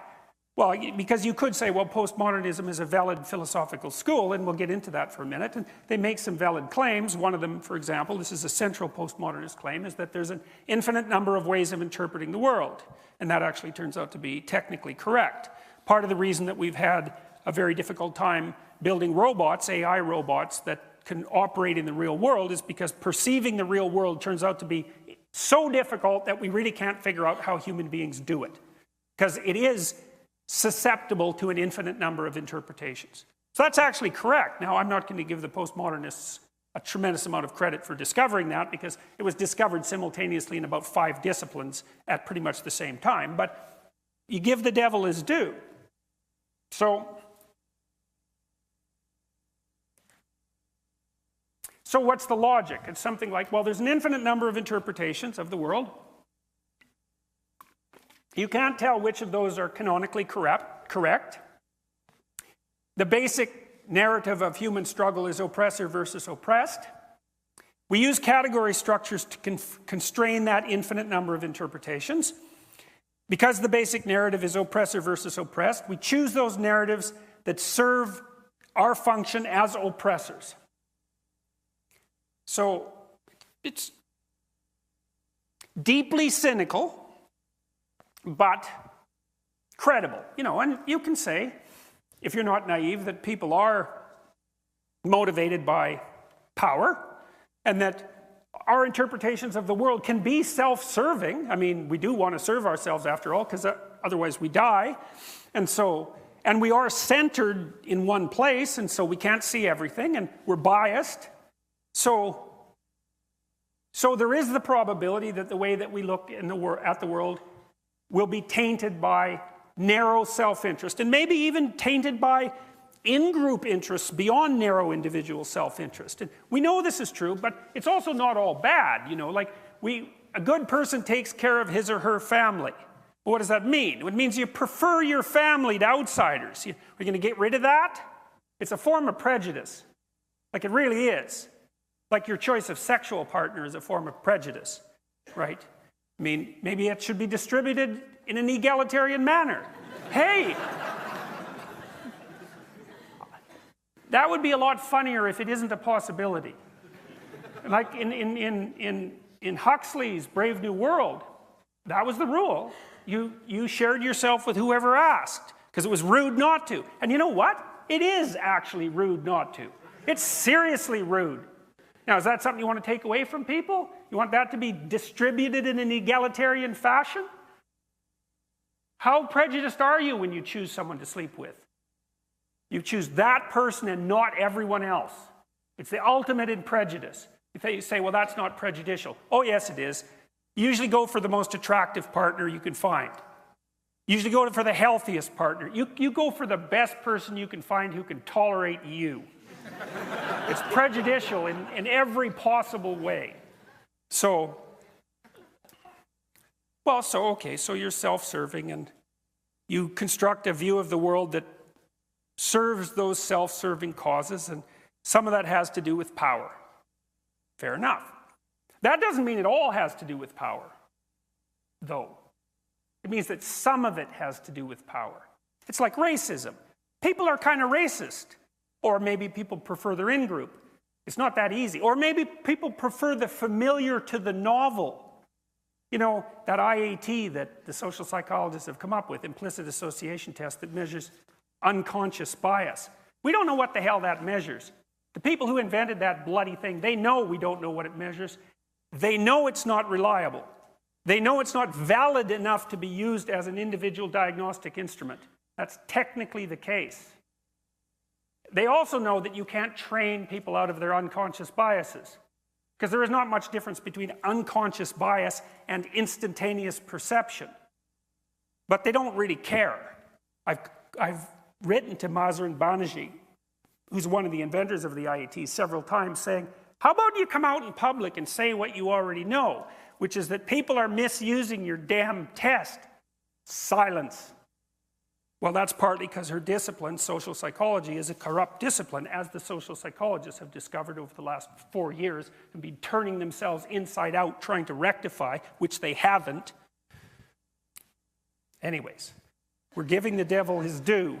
There's an infinite number of interpretations of the world, and it's highly probable that you'll lay a self-serving one on top of it.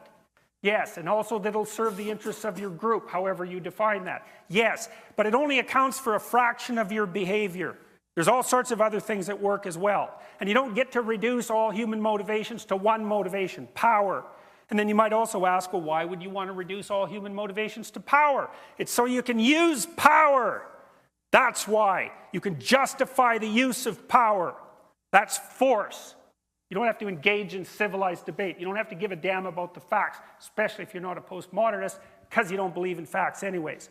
And you might ask, well, why don't you? Hey, I'm not kidding. I'm not kidding. Postmodernists don't believe in facts. They believe that the idea of fact is part of the power game that's played by the white-dominated male patriarchy to impose the tyrannical structure of the patriarchy on the oppressors. It's like, I'm not making this stuff up. It's embedded right in the theory. All you have to do is read it, and you find this out. So they don't believe in facts, while facts would constrain the use of power. At least that's how it looks to me. Okay, so fine, we gave the devil his due. There's an infinite number of interpretations. And you're likely to use biased compression algorithms on the world, and they're likely to be biased in your favor. True. But only partly true. And the difference between an ideologue and a thinker is that a thinker knows the difference between things that are only partly true and things that are completely true. Things are complicated. Like, I like to think everything is as complicated as a military helicopter. You have to, I think it's 8 hours of maintenance to keep those things in the air for 1 hour, because they don't fly. They're rocks. They plummet. It's really hard to keep them in the air. And they're full of parts.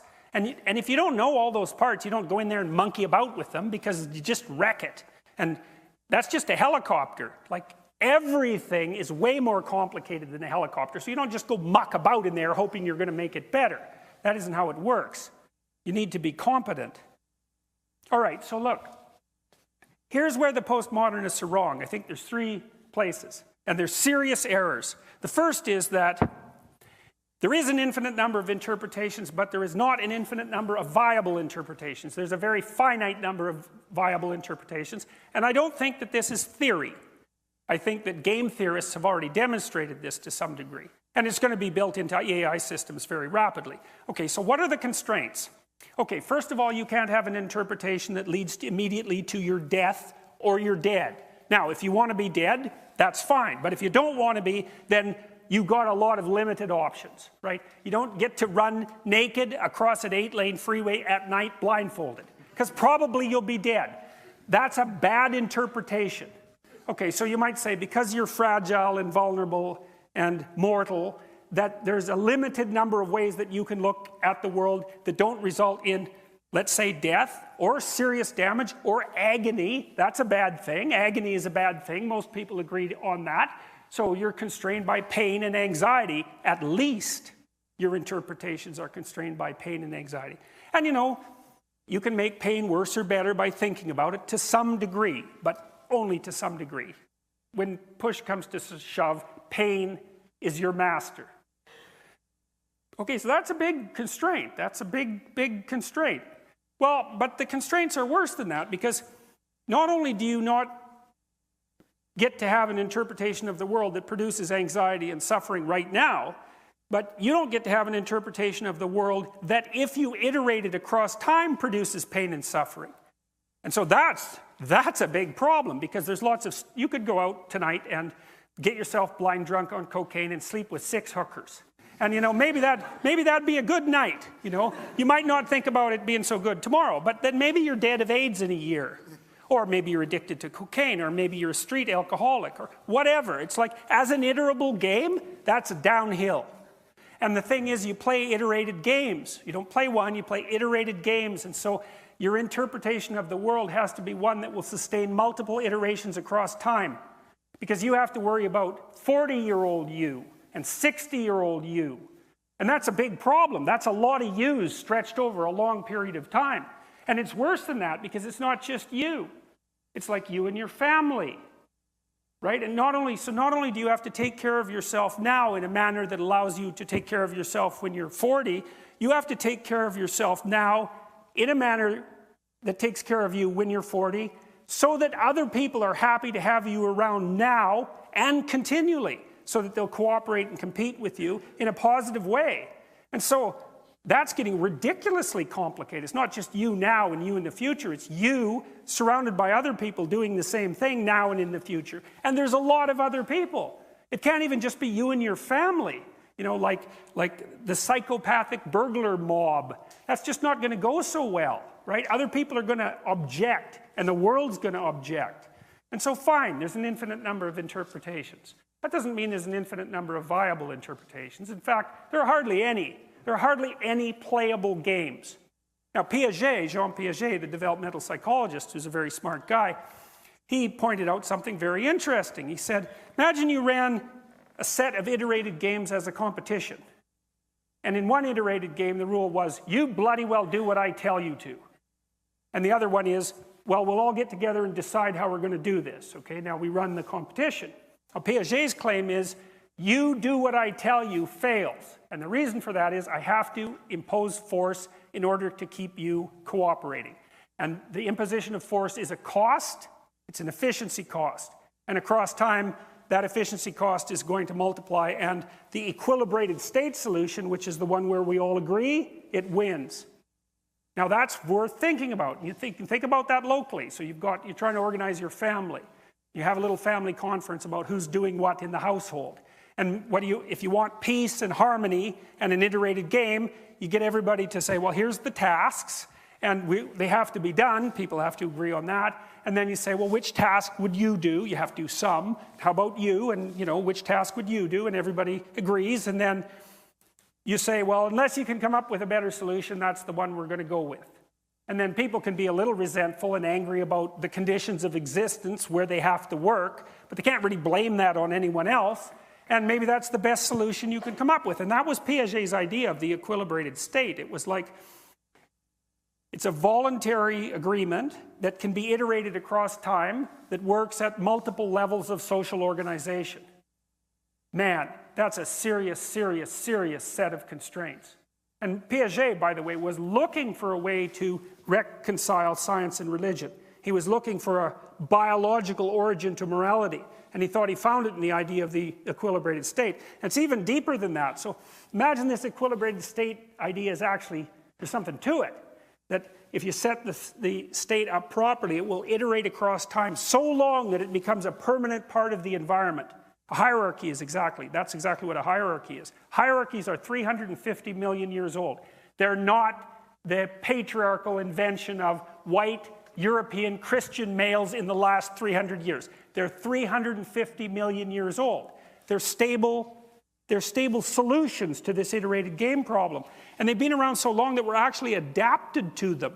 And that's part of the reason we have archetypal representations of the social structure. And we also have archetypal representations of the relationship of the individual to the social structure. Your job as an individual in relationship to the social structure is to embody the social structure, but also to serve as its eyes and its mouth, so that it can update itself when necessary.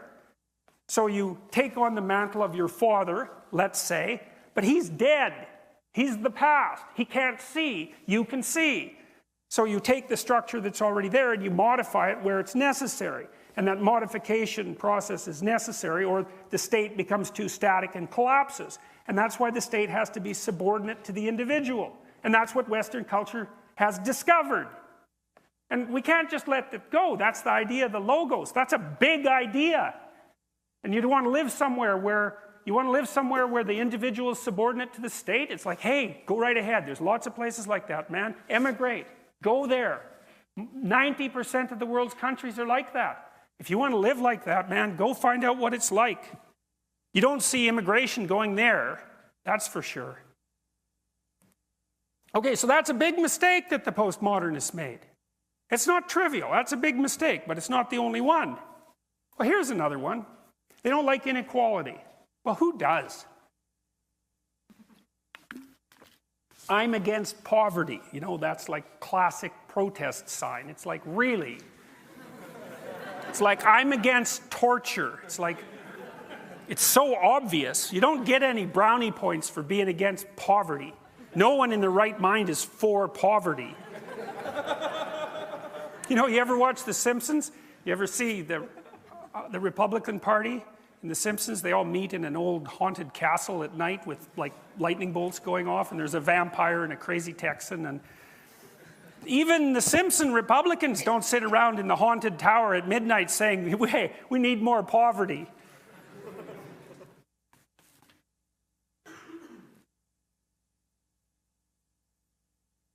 Here's an interesting thing. So one of the postmodernist claims is that diversity is necessary. And they make it racial, and they make it sexual, and they make it ethnic, and all of that. That's actually technically incorrect, by the way, because I study individual differences. So those are the differences between people.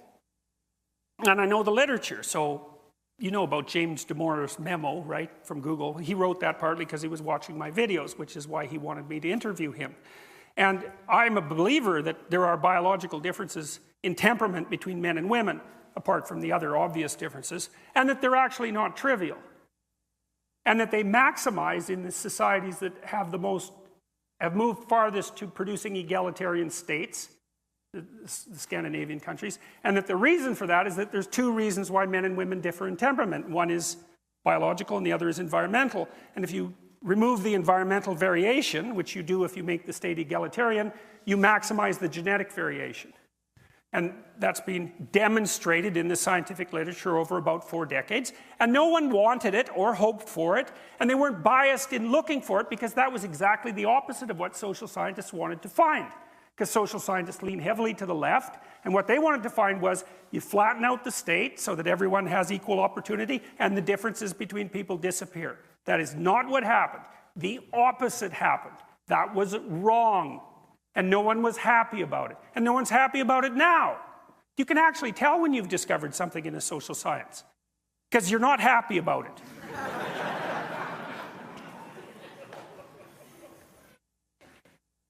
But if you take, let's say, there's a big difference between men and women in terms of trait agreeableness. Compassion and politeness. On average, women are more agreeable than men. And the difference is approximately this. If you take random pairs of men and women out of the population, let's say you had to make a bet on who was more agreeable. If you bet that it was the woman, you'd be right 60% of the time. Well, that's not that much. It means you'd be wrong 40% of the time. That's almost 50% of the time. So this is a big difference by social science standards, but that's the magnitude of the difference. There are some differences that are bigger, like the difference between men and women's interest in people versus things is actually bigger than that. That's the biggest difference we know. But it's a big difference, let's say, the agreeableness difference, but still, the shared attributes of men and women far outweigh the attributes that differentiate them. Because you could ask, are there more differences within groups or between them? Now, the postmodern answer to that is between them. That's why you need diversity by group, right? That's why you need different races. That's why you need different ethnicities and sexual preferences and all of that. Well, that's wrong. There's more difference within the groups than there is between them. You don't get diversity by crossing the groups. You get diversity by selecting across individuals. In fact, the idea that there is more differences between groups than there is between individuals is actually the fundamental racist idea. It's the fundamental racist idea, which is, well, let's say you're Asian, Oriental, to use the old word to discriminate the one type of Asian, say, from the other. You're so different from me that there's no overlap between our groups. And you're also so different, and there's so little difference within your group that now that I know that you're not me, you're not one of mine, I actually know what you're like. No. Technically, that's incorrect. That's wrong. That isn't how you get diversity. Now, diversity is actually necessary because people differ in intelligence, and they differ in temperament, and they differ in skills, and so you actually need diversity, because otherwise you can't take advantage of all those differences.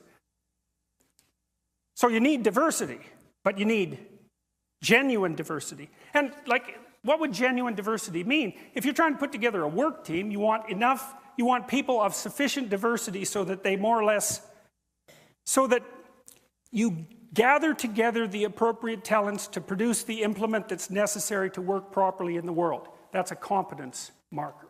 Because otherwise your business is going to fail. And so the proper diversity with regards to employment is the diversity that meets the requirements of the business, essentially. Obviously. That's why you try to hire people carefully and not randomly, let's say. Third error. First error is there's only a finite number of valid interpretations. Second error is that there are real differences between groups of people, but there's more difference within the groups than between them.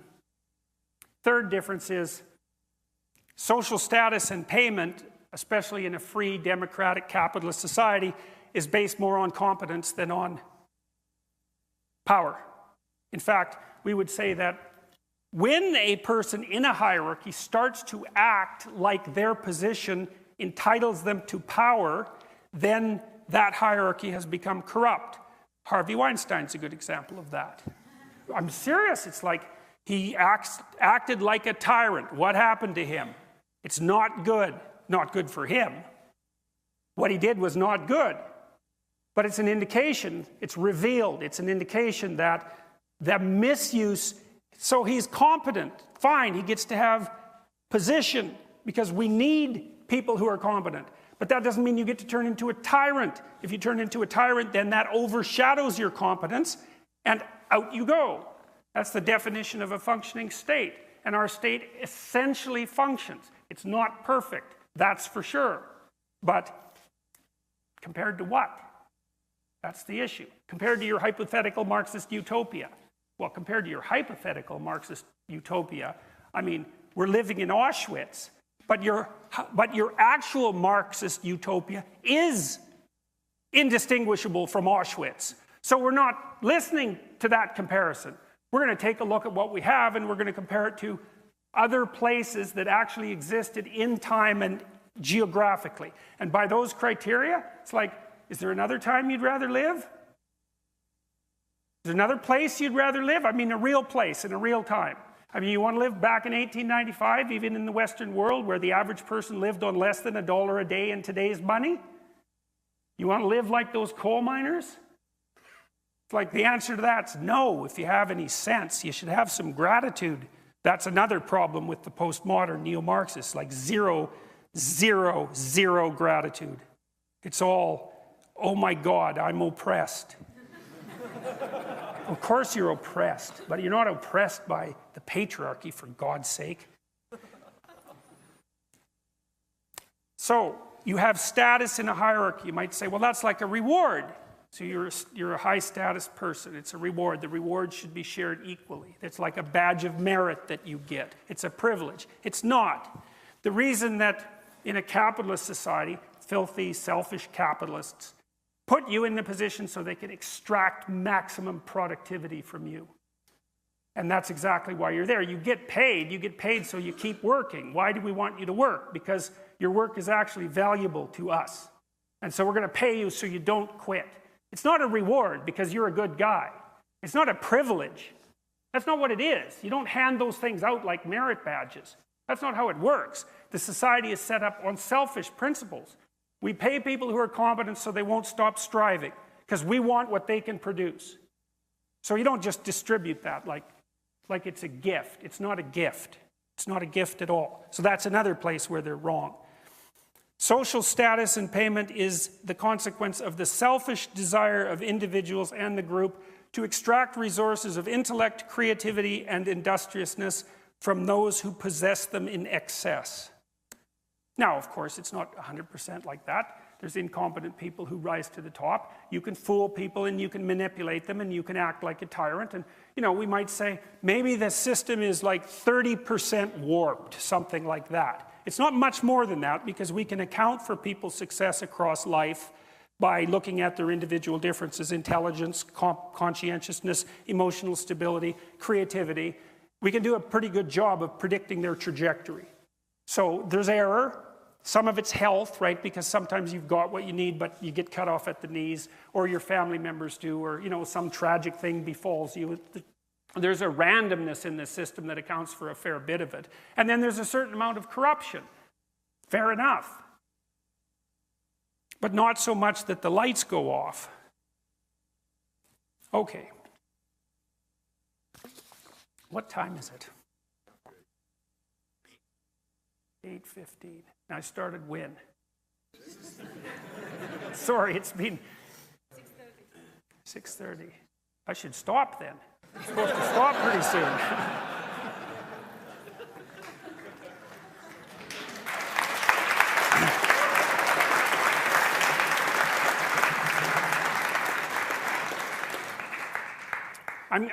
I'm going to go for 5 more minutes, and then I'll wrap this up. I want to talk about intersectionality and white privilege a bit. So I first said, well, we analyzed Marxism, we analyzed postmodernism. I suggested that postmodernism was a way for the Marxists to keep going under a new guise. I suggested that Marxism was fundamentally based on hatred rather than sympathy and empathy. I suggested that the corpses were the evidence for that. I told you why I think postmodernism is fundamentally wrong. But now I want to talk to you a little bit about white privilege. So the first thing that and I haven't got this quite figured out yet, I can't quite figure out why the postmodernists have made the canonical distinctions they've made. Race, ethnicity, sexual proclivity, sexual gender identity, let's say. Those are 4 dimensions along which people vary. But there's a very large number of dimensions along which people vary, right? In fact, given that there's an infinite number of ways of interpreting the world, you could immediately point out that there's an infinite number of dimensions along which people vary. And so then the postmodern question is, why would you privilege some of those dimensions over the other? And I would say, well, because it sustains your bloody Marxist interpretation, that's why. But you're not going to say that because it marginalizes, right? You've marginalized that so you can ignore it. So that's one of the fun things about postmodernism. You can I have a very vulgar image in my mind, but I won't share that with you, but you can infer it. Here's some ways people differ. Intelligence, temperament, geography, historical time. You live now and not 100 years ago. Attractiveness, that's a big one. That's a big one. Would you imagine you could, we won't go there either. Youth, it's advantageous to be young. You've got potential. It's advantageous to be old. You've got wealth. Health, that's a good one. Sex, women have advantages. Men have advantages. Maybe one has more than the other. It's not self-evident. Women live about 8 years longer. They're multi-orgasmic.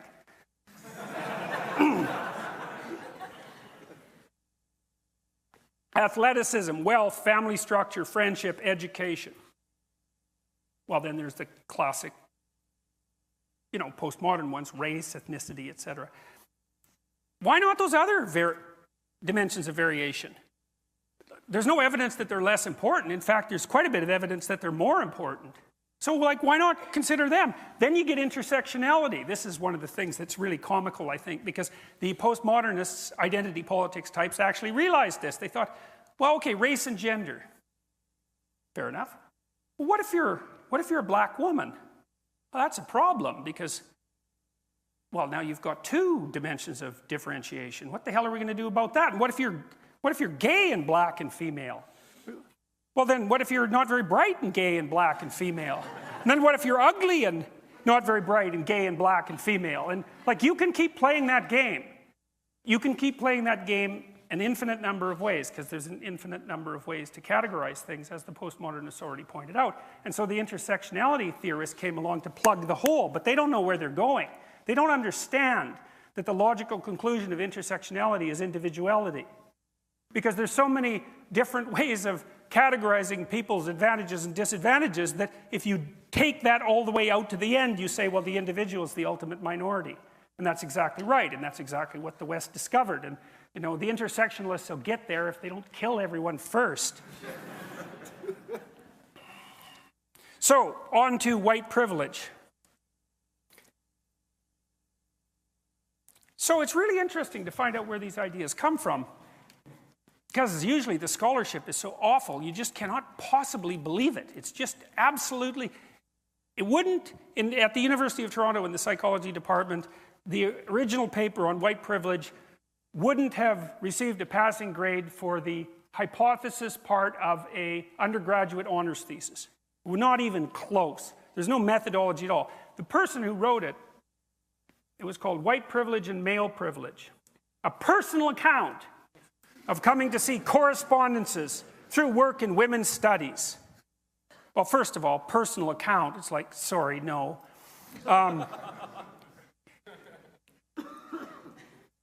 So she listed a bunch of ways that she thought, she says, these are personal examples of her unearned privilege, or unearned privilege that she saw as she experienced in the 1970s and 1980s. So this, by the way, this idea is the opinion of one person who wrote one paper that has absolutely no empirical backing whatsoever, which is a set of hypotheses which had never been subject to any statistical analysis. Like, if I ask you a bunch of questions, it's not obvious how many questions I'm asking you, because I could say, how tall are you? Or I could say, if you're laying on the ground, how extended would you be? It's like, that 2 questions? It's like, no, it's 1 question. It's just asked 2 ways. And the way you figure out if you ask someone a bunch of questions, how many questions you're asking them, is by doing something called a factor analysis, which is kind of an elementary form now of social science investigation. If you make a questionnaire, you have to subject it to a factor analysis, because you've got to find out how many questions you're asking. Because you might think it's 60, but it's probably not. It's probably 5. That's the big 5, by the way. Anyways, who cares about that? There's no such thing as methodology anyways. That's all part of the oppressive white male European patriarchy. So we can just not bother with that, and we can pen a few notes about how we think the world is constructed, and then we can screw up the entire political system 2 decades later. Okay, so here's her white privilege list, some of it. There's like 50 things. I can, if I wish, arrange to be in the company of people of my race most of the time. If I should need to move, I can be pretty sure of renting or purchasing housing in an area which I can afford and in which I would want to live. That's actually a wealth thing, by the way. I can be pretty sure that my neighbors in such a location will be neutral or pleasant to me. I can go shopping alone most of the time, pretty well assured that I will not be followed or harassed. I can turn on my television or open to the front page of the paper and see people of my race widely represented. When I'm told about our national heritage or about civilization, I am shown that people of my color made it what it is. Well, there's 50 of those, I think, something like that. Okay. Is that white privilege, or is that like majority privilege? Is the same true? You go to China, you're Chinese. Is the same true if you're Chinese? Is it majority privilege? And if it's majority privilege, isn't that just part of living within your culture? So let's say you live in your culture. You're privileged as a member of that culture. Well, obviously, that's what the culture is for. That's what it's for. Why would you bother building the damn thing if it didn't accrue benefits to you? Now, you might say, well, one of the consequences is that it accrues fewer benefits to those who aren't in the culture. Yeah, but you can't immediately associate that with race. You can't just do that, say it's white privilege. There's many things it could be. It certainly could be wealth, and the intersectional people have already figured out that there's many things it could be. So, like, what the hell? Seriously. Well, what's going on? Well, we let these pseudo-disciplines into the university because we're stupid and guilty, seriously. And they have no methodological requirements and plenty of power and plenty of time to produce nonsensical research and produce, like, resentful activists, and now we're bearing the fruits of that. It's not pretty. So, white privilege. Well, the other thing you might notice is that to attribute to the individuals of a community the attributes of that community on the basis of their racial identity is called racism. That's what racism is. There's no other way of defining it. It's attributing to the individual the characteristics of the group as if the group was homogeneous. Now, the intersectional people have already decided that's not a fair game because there's so many differences between people. But the postmodernists don't care about logical coherence because they regard logical coherence, here it comes again, as a creation of the white European male patriarchal structure that's designed to oppress the oppressed. And that's technically the case. So logical incoherence, it doesn't matter. And you could say, well, If you act out your logically incoherent ideas in the world, you're going to run face first into a brick wall. And the postmodern answer to that is, there's actually no real world. It's all interpretation. So there's no having that discussion, but the postmodernists don't care because they don't believe that discussion between people of different power groups is possible anyways. So here we are. Well, so I made a case tonight. You know, I'll go over it. What's the case? The postmodernists are wrong. They're philosophically naive. They're right about an infinite number of interpretations and wrong about a finite number of viable interpretations. And that's death. That's the end of postmodernist theory. And that's not the only way in which they're wrong. They're wrong in a bunch of other ways, but they're more subsidiary. The Marxists, they're not just wrong, they're wrong and murderous, or wrong, murderous, and genocidal, unless you think murderous and genocidal doesn't mean wrong. And you can think that. There's lots of would-be revolutionaries who would be happy to have blood running in the street if they had their chance for revenge and the opportunity to move up the hierarchy of tyranny. So you don't have to think that murder and genocide is wrong, especially if the right people are murdered and genocided, right? That's actually part of the whole equation. But if you're willing to think that murder and genocide on a mass scale across many cultures over many decades is wrong, then Marxism is wrong. And the postmodernists don't get to just come along and adopt Marxism as a matter of sleight of hand because their Marxist theory didn't work out and they figured out a rationalization. They don't get to get away with that because it's too dangerous. It's too dangerous to the rest of us. And it isn't necessary for us who are trying with the small part of our hearts that might be oriented towards the good to allow people who are manipulating us with historical ignorance and philosophical sleight of hand to render us so goddamn guilty about what our ancestors may or may not have done, so that we allow our shame and our guilt to be used as tools to manipulate us into accepting a future that we do not want to have. And that's that.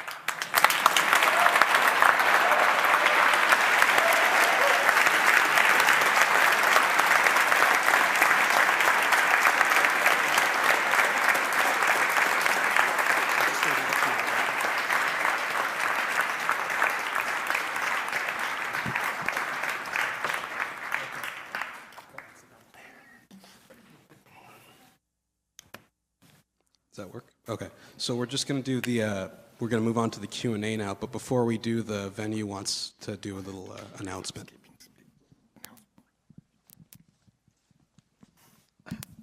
Excuse me, ladies and gentlemen. I'm sorry. My name is Cameron McGill. I'm the co-managing director here at the Chan Center. As you are all leaving tonight, please be aware of something that has come to light tonight. Outside the building, there is an individual impersonating a UBC security guard. It is not in the building. It was in the Rose Garden. There was no damage done. Nobody was hurt. But there is an impersonator out there. So just please be aware of that. Thank you very much. So for those of you in the first two rows, you can either line up here or at the mic over there and ask your questions.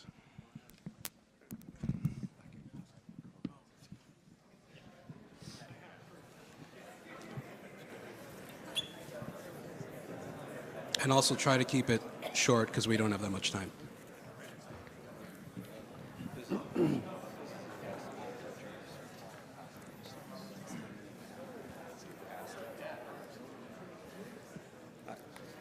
Hello, Jordan B Peterson, huge fan. In your lectures, you use the term postmodernism interchangeably with cultural Marxism, nihilism, and moral relativism. I wonder if you've considered or heard alternative beliefs that the term postmodernism is not necessarily always congruent on a one-to-one scale with these other terms, and in some limited circumstances is positive. Specifically, the idea that when you use the term postmodernism to vilify is by some others referred to as pseudo-modernism, whereas some would call what you endorse to not be modernism, but in fact metamodernism, postmillennialism, or post-postmodernism, which unfortunately has a terrible name.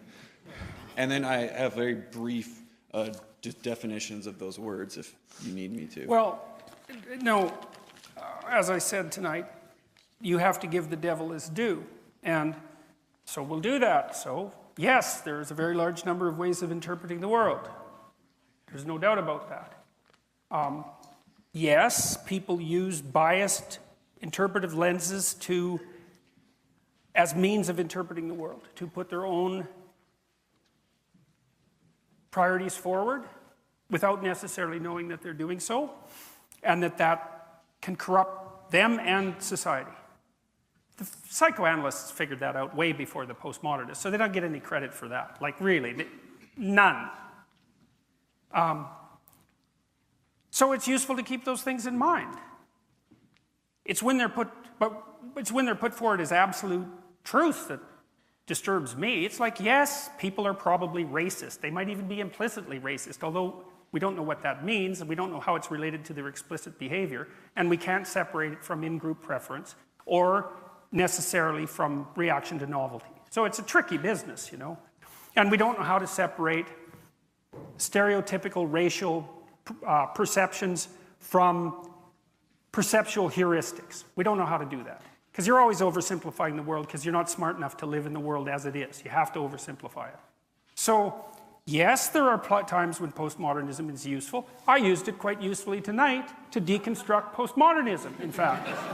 So, but it's when it's turned into an absolute, especially a moral absolute, and when it allies itself with Marxism, it's like, sorry guys, no, you don't like grand narratives, you don't get to go there.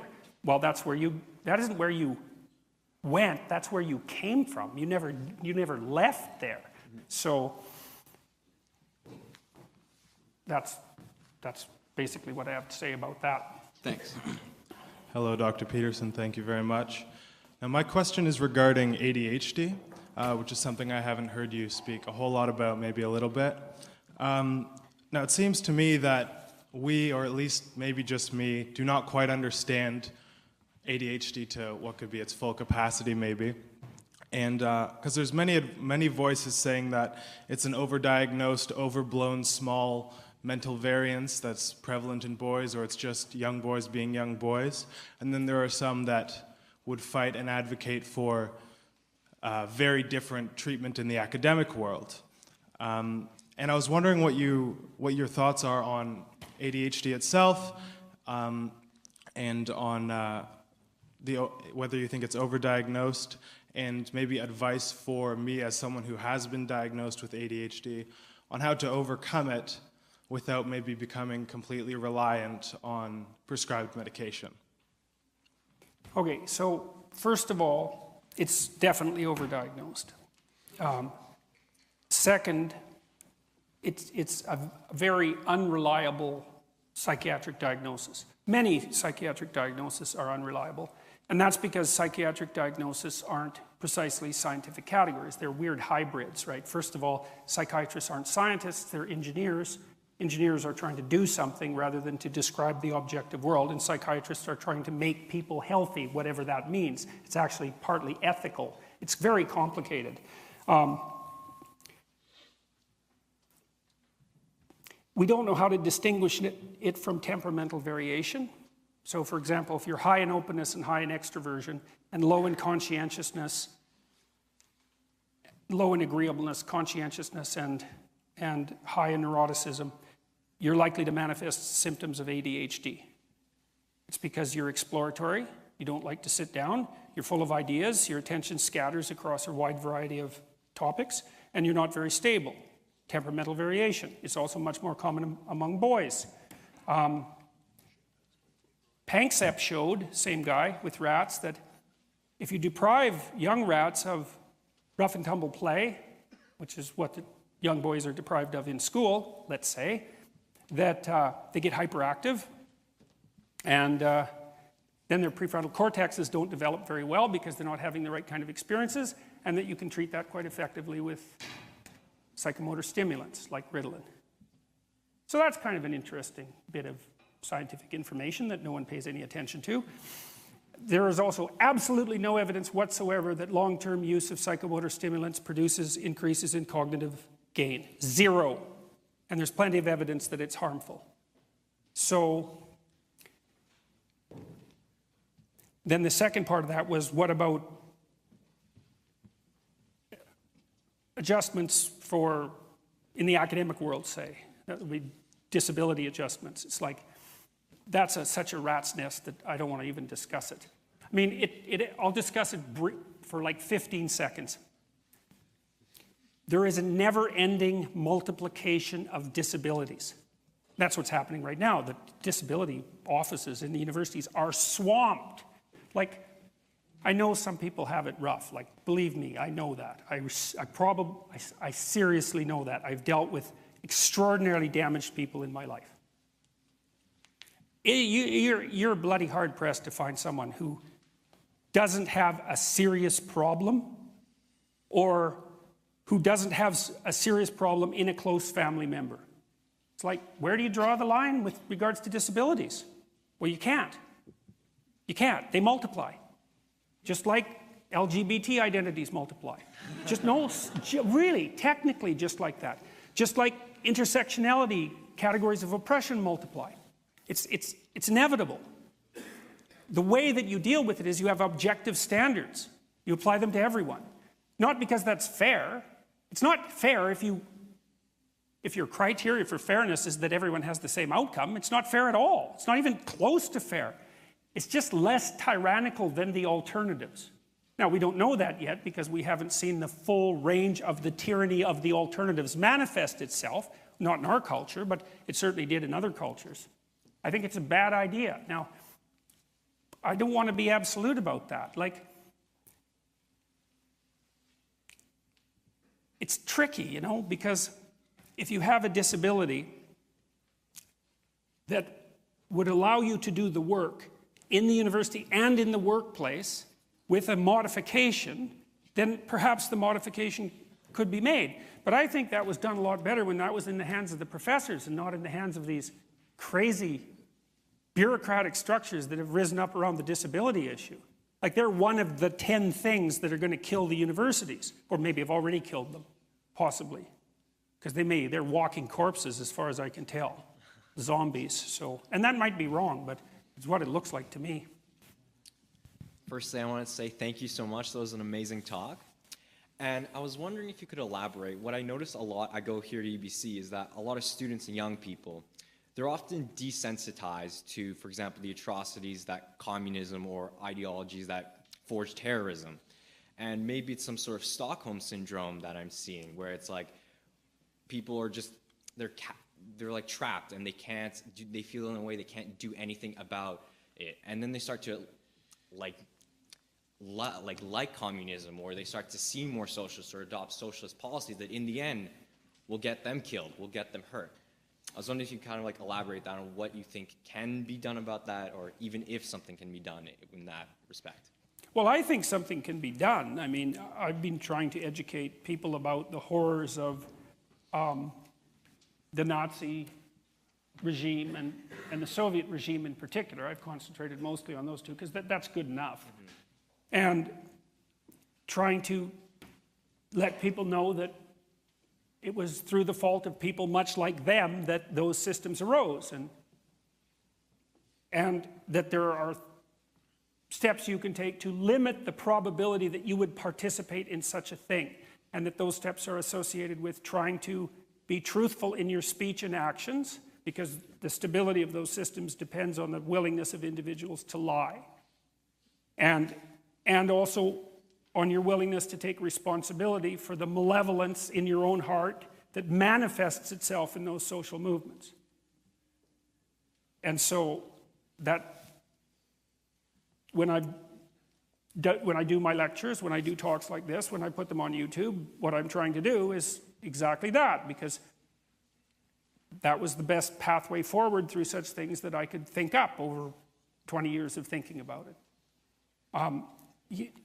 No one is so habituated to suffering that they can read the Gulag Archipelago, which is actually quite hard to read, without having it affect them. Like, you're psychopathic if that book doesn't affect you, you know.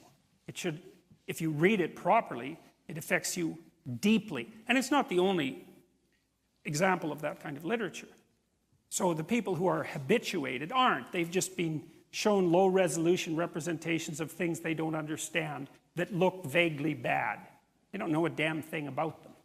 And our education system has done a tremendously appalling job of educating young people about the absolute catastrophe of radical leftism. Now, it's not much better with regards to, say, the actions of the Nazis, although I would say on average people are more aware of that. But they don't, but it's shallow knowledge. So you make the knowledge deep, and deep knowledge changes people and wakes them up. You know, I mean, the only reason that I ever got convinced that good and evil were real, more real than anything else, wasn't because I learned that good was real. That's hard. That's hard. It's hard to learn that. You have to find examples of transcendent good, you know. They're rare. Evil, all you have to do is look. You read history a bit. And read it like it's about you. And there's no way that you can do that without a transformation. But people won't do it. It's like, you want to imagine yourself as an Auschwitz guard? That's a rough thing, you see, because you have to figure out. See, Jung said if you confronted the shadow, which is the dark side of people, the aggressive side, the malevolent side, that it really reaches all the way down to hell. And Dante sort of was trying to put forward the same thing when he wrote the Inferno, right, with the levels of evil, right, because it was a voyage through the levels of evil right to the bottom. He thought the bottom was betrayal. It's pretty good. The center of malevolence is betrayal. I like that because to betray someone, you have to get them to trust you, and trust is a moral virtue, right, especially if it's courageous trust, because it puts you in alignment with other people and allows you to move forward into life. And if you betray that, it's like a knife in the heart through the back, especially if it's someone who loves you, betrays you, and especially if they betray you for your virtues. That's a really nice twist. So I believe, because I think that people are capable of good, that if they know enough about evil, that will straighten them out. So, but who wants that? You know, this is one of the things I really like about Jung. He's often regarded as a New Age thinker. That's wrong. He's no New Age thinker. He knew that the pathway to enlightenment was barred by the necessity of a passage through hell, and that no one was going to do that. That's why there isn't a world full of enlightened people, you might say. Like if it was just a matter of doing nice things, following your bliss, let's say, however you might put it, then why wouldn't everyone walk up the stairway to heaven? That isn't how it works. That's not how it works at all. I don't think you can be convinced of the necessity for moral action until you understand exactly how dark and terrible things can get, and that it's your fault that they're getting that way. Who wants to think that? So, you can think it though, but not without it burning you. So. Thanks so much. Hello, Dr. Peterson. Thank you for coming. We all appreciate it a lot. I wanted to get your opinion on censorship that we're seeing on the web. It's accelerating. You were a very notable example. You were locked out of your Gmail and your YouTube account. Pardon me? Yeah, Trump just got deleted by an errant person. You know, now they're saying that perhaps this was just a contractor. And, you know, maybe someone from Twitter who's gone in a very far left direction. YouTube has gone in a very far left direction. I'm just wondering, I've started an alternative to YouTube called PewTube. What kind of, what do you see for possible solutions, and just your thoughts in general here's an on ugly censorship? thought. It's a crazy thought, but I'm going to tell it to you anyways. So I was just reading one of Ray Kurzweil's books. I think it was called How to Make a Mind. I really liked it, actually. It helped me understand how the brain compresses information, because the world's really complicated, so you have to make a low-resolution representation of it to live in it. And he actually explained to me in a way that I hadn't really understood how the brain might do that neurologically, so that was cool. But you know, Kurzweil's this guy who thinks that he's a smart guy, very smart guy, and he's invented a fair bit of high-end technological software and hardware. And he's the guy that thinks that we're heading towards the singularity. And so the singularity is, you know how processing speed doubles every 18 months and like hard disk capacity every year, and there's a bunch of doublings going on, a huge number of them, and they accelerate exponentially. And so we're probably 3 years away, maybe even less, than from building a computer that has the capacity to make as many calculations as reasonable estimates of the calculating capacity of the human brain are currently set at. 18 months away, 2 years away, something like that. And then we're 18 months away from having one that's twice that fast, and then 18 months away from having one that's twice as fast as that. So that's like, say, 6 years. And we've got something that's 8 times as smart as a human being. But there's a twist on that, and this is Kurzweil's twist, which is as soon as you make a machine smart enough to make the next machine that's smarter than it, which is sort of what we're doing, because computers are so fast that will scale up to near infinite computing power almost instantaneously.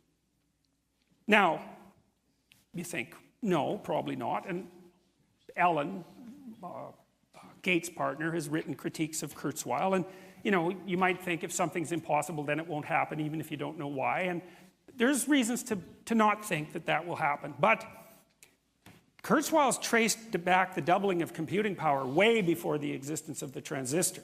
And it's been ridiculously stable, crazily stable. So God only knows what we're coming up with here. You know, and you don't know what something of infinite computing power might be like. Like, you seriously don't know. And there are serious people who are very, very, very worried about that. They're very worried, for example, that companies like Facebook and Google will manage that first.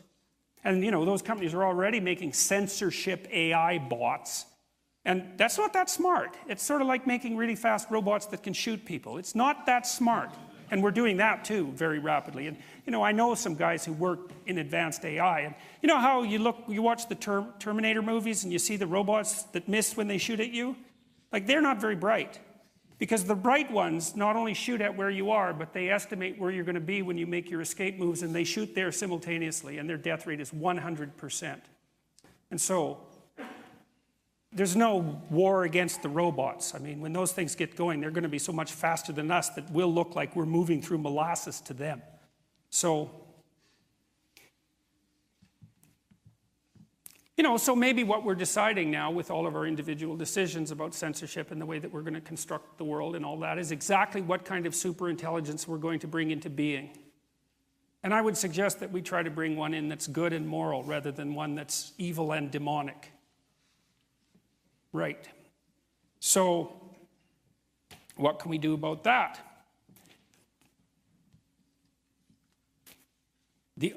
There's only one answer to that, as far as I know, that works, is get your act together.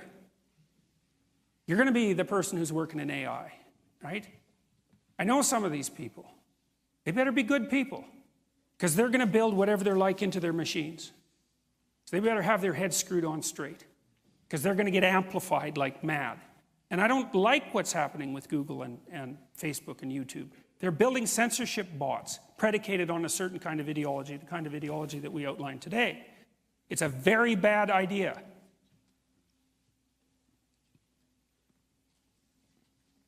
Hopefully good people will stop that.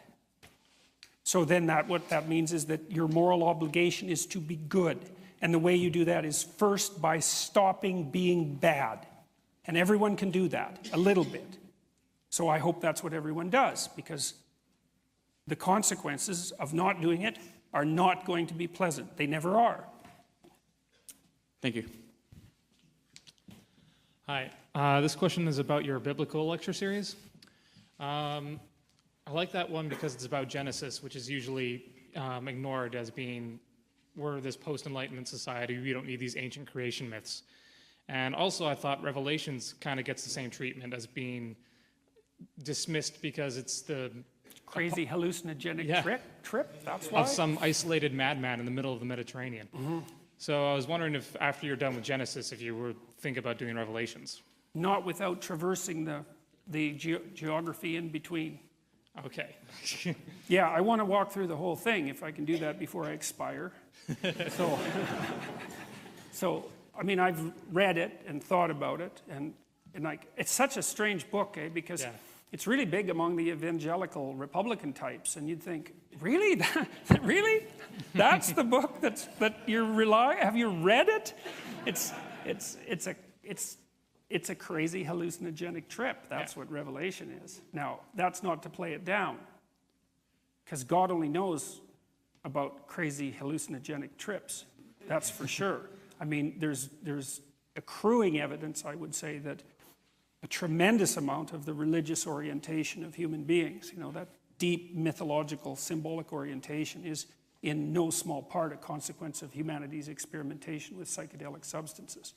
I think that the evidence for that, I think, has become virtually overwhelming. So, anyways, I will get there, maybe. Probably not, because at the rate I'm going through the first stories, it'll take me forever to get there. Right. But that's okay. So, hey, thank you. Yeah. Dr. Peterson, thank you, first of all. It's a great pleasure being here. It's awesome to see you live. I basically got into your works just earlier this year, and I had an original question, but your talk today kind of made me decide to change my mind on what I was going to ask. Do you feel as though, would you agree with me in the sentiment that the left has pushed so hard for total control of our society over the last however many years? It's almost to a point where saying 2013 was a different time. Would you say that because they pushed so hard, they've created this backlash, and the backlash caused them to backlash back again, so they doubled down with their ideology, and then they lose another argument, they lose another ideological war, they lose another meme war, and they double down again, and they double down again and again, and they can't seem to meme, they can't seem to argue, they don't want to have an intellectual discussion, and as an interpretation of what you were saying, there doesn't seem to be any care of what's right with them. They just want power. They just want to win. Would you agree with the sentiment that they're burning themselves out and creating the mass red pilling of the conservative movement that we see going on? Would you possibly think that maybe they've committed suicide, and talks like this, people like yourself, Ben Shapiro, and others who talk to people like the subjects that we do, the taboo of nowadays, possibly that this is the answer to defeat the leftist stranglehold that's on our society? Okay, so we'll untangle some of that. Okay, so first of all, the first observation is a really interesting one, because you know that things can go out of hand very, very rapidly. Yeah. And the reason they do that is because of positive feedback loops. Now, the thing that Kurzweil talks about is a positive feedback loop. An intelligent machine makes another intelligent machine that makes another intelligent machine. And that's a positive feedback loop, and that can spiral upwards out of control very rapidly. And that's what polarization is. It's like, I tap you, you tap me. I slap you, you punch me. Well, up it goes. Well, I think that's partly why in the New Testament, for example, there's an injunction that says, turn the other cheek, resist not evil.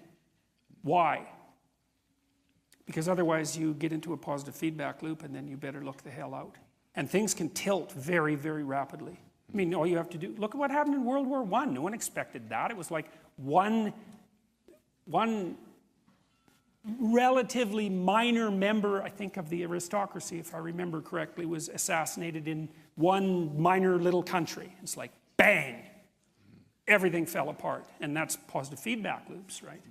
And so that's what we're in right now. And that's a really chaotic time. And so I would say, maintain self-control and don't aim to win. Aim at peace. Because winning, that's not peace. It's better to aim for peace. You know, and I've got this talk coming up on November 11th. I'm quite worried about it, because I know there's going to be protesters there, and that they've been emboldened by the fact that they shut the talk down before. And I want to make a video, I'll probably do it tomorrow, telling everyone that comes to that meeting to, like, watch their bloody step and stay out of the gutter. Because we're at a point now where, under the wrong circumstances, if the wrong person does the wrong thing, that the consequences will be very grave. Now, we can't predict which action is going to precipitate that, or even if that will happen. But it's chaotic enough so that it could happen. So, so govern yourselves accordingly. Now, the problem is that there are people who would be happy if there was blood running in the street. They're the same sort of people that shoot up high schools or kill innocent, elementary school kids just to show what they're made of and what they believe. And that's a big problem. But for the rest of us, hopefully calmer heads can prevail. And so it really is important not to win. It's like fighting with your wife. You don't win. You can't, because you have to live with her. You can't win. But maybe you can solve the problem and bring about peace. And so you got to practice doing that. Practice restraint. Now, and remember, too, that the people that you're talking about who are radical leftists, is most of the time they're not. They're 95% like you. And if you pull them out of the mob, they're just like your neighbor's 19-year-old kid who's kind of clueless and rebellious, right? And who you might even like. You put them in the mob, it's a whole different thing. And so you got to remember that too. Out of fear of social isolation. It's kind of how they're acting out, you're saying. No, it's just that they're possessed by these ideas, but only partially. You hardly find a full-blooded, absolutely committed, radical leftist activist, there are some, but not very many. Most of it is just fragmentary behavior. And you have to remember that. Like when the students come out to protest me, was the case particularly at McMaster, I have to remember these kids, they're not much different than my kids. They are when they're in a stupid mob behind a hammer and sickle flag, but you don't want to make a low-resolution, homogeneous representation of them. And so that's why, again, I think instead of winning, you turn to your own development. You do what you can to stop doing the things that you're doing that aren't good. Because you're not going to hurt anybody if you do that. All you're going to do is help. And otherwise, you'll participate in this polarization. And that's, unless you want that, and there's a dark part of people that, it's part of the part that voted for Trump, would like to burn things to the ground. It's like, to hell, I know how people felt when they went into the voting booth. It was like, Hillary, Hillary, to hell with it, Trump. And that's a hell of a thing to say, to hell with it, Although I could certainly understand that sentiment. So we have to be careful.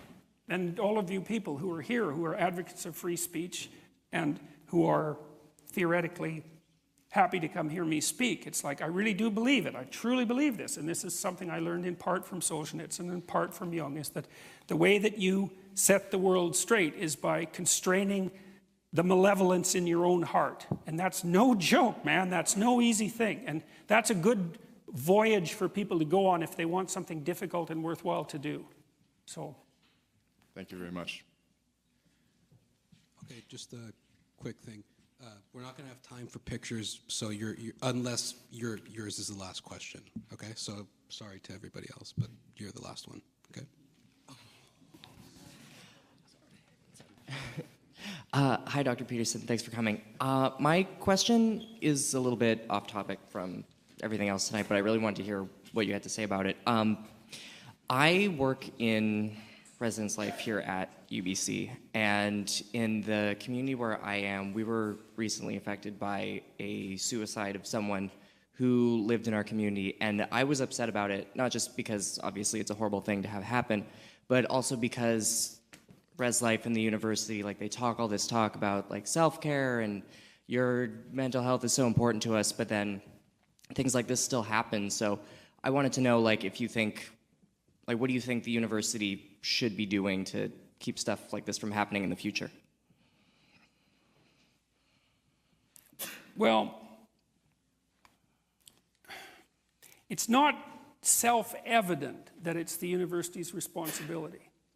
And the reason for that, I'm not saying it isn't, okay? I'm saying it's not self-evident that it is, because different institutions can only do so many things, and we're already requiring the universities to educate and to act as substitute parents increasingly, and to take on the role of judge, jury, and executioner as there are more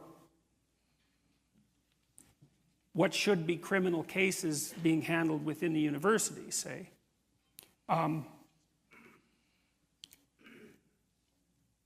Having said that, you could ask the broader question is, well, what do you do to help people be sufficiently in love with life so that they don't wish to end it? You know, and I've tried to puzzle through that for a long time, and that's partly why I've written the things that I've written. It's partly why I've produced the online programs that I've produced.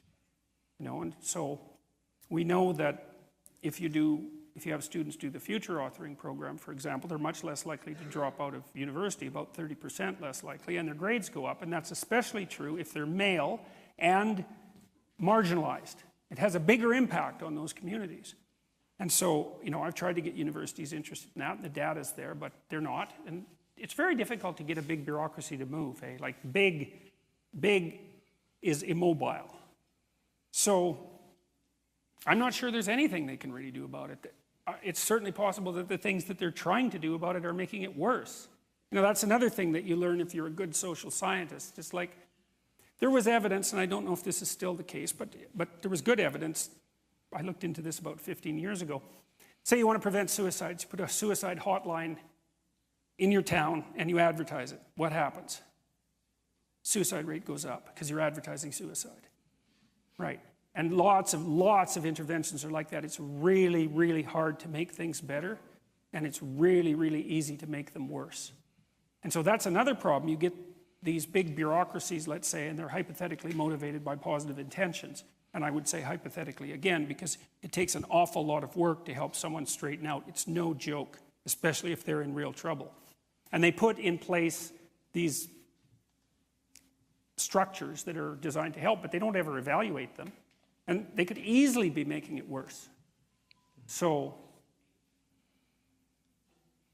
I don't have a straightforward answer to that question. I think that, well, that's the only answer I have. Yeah. Thank you. Okay. Yeah. Okay, so that's the end of the show. If you're in the first 2 rows, you can stick around and get some pictures. Otherwise, drive safe. And yeah.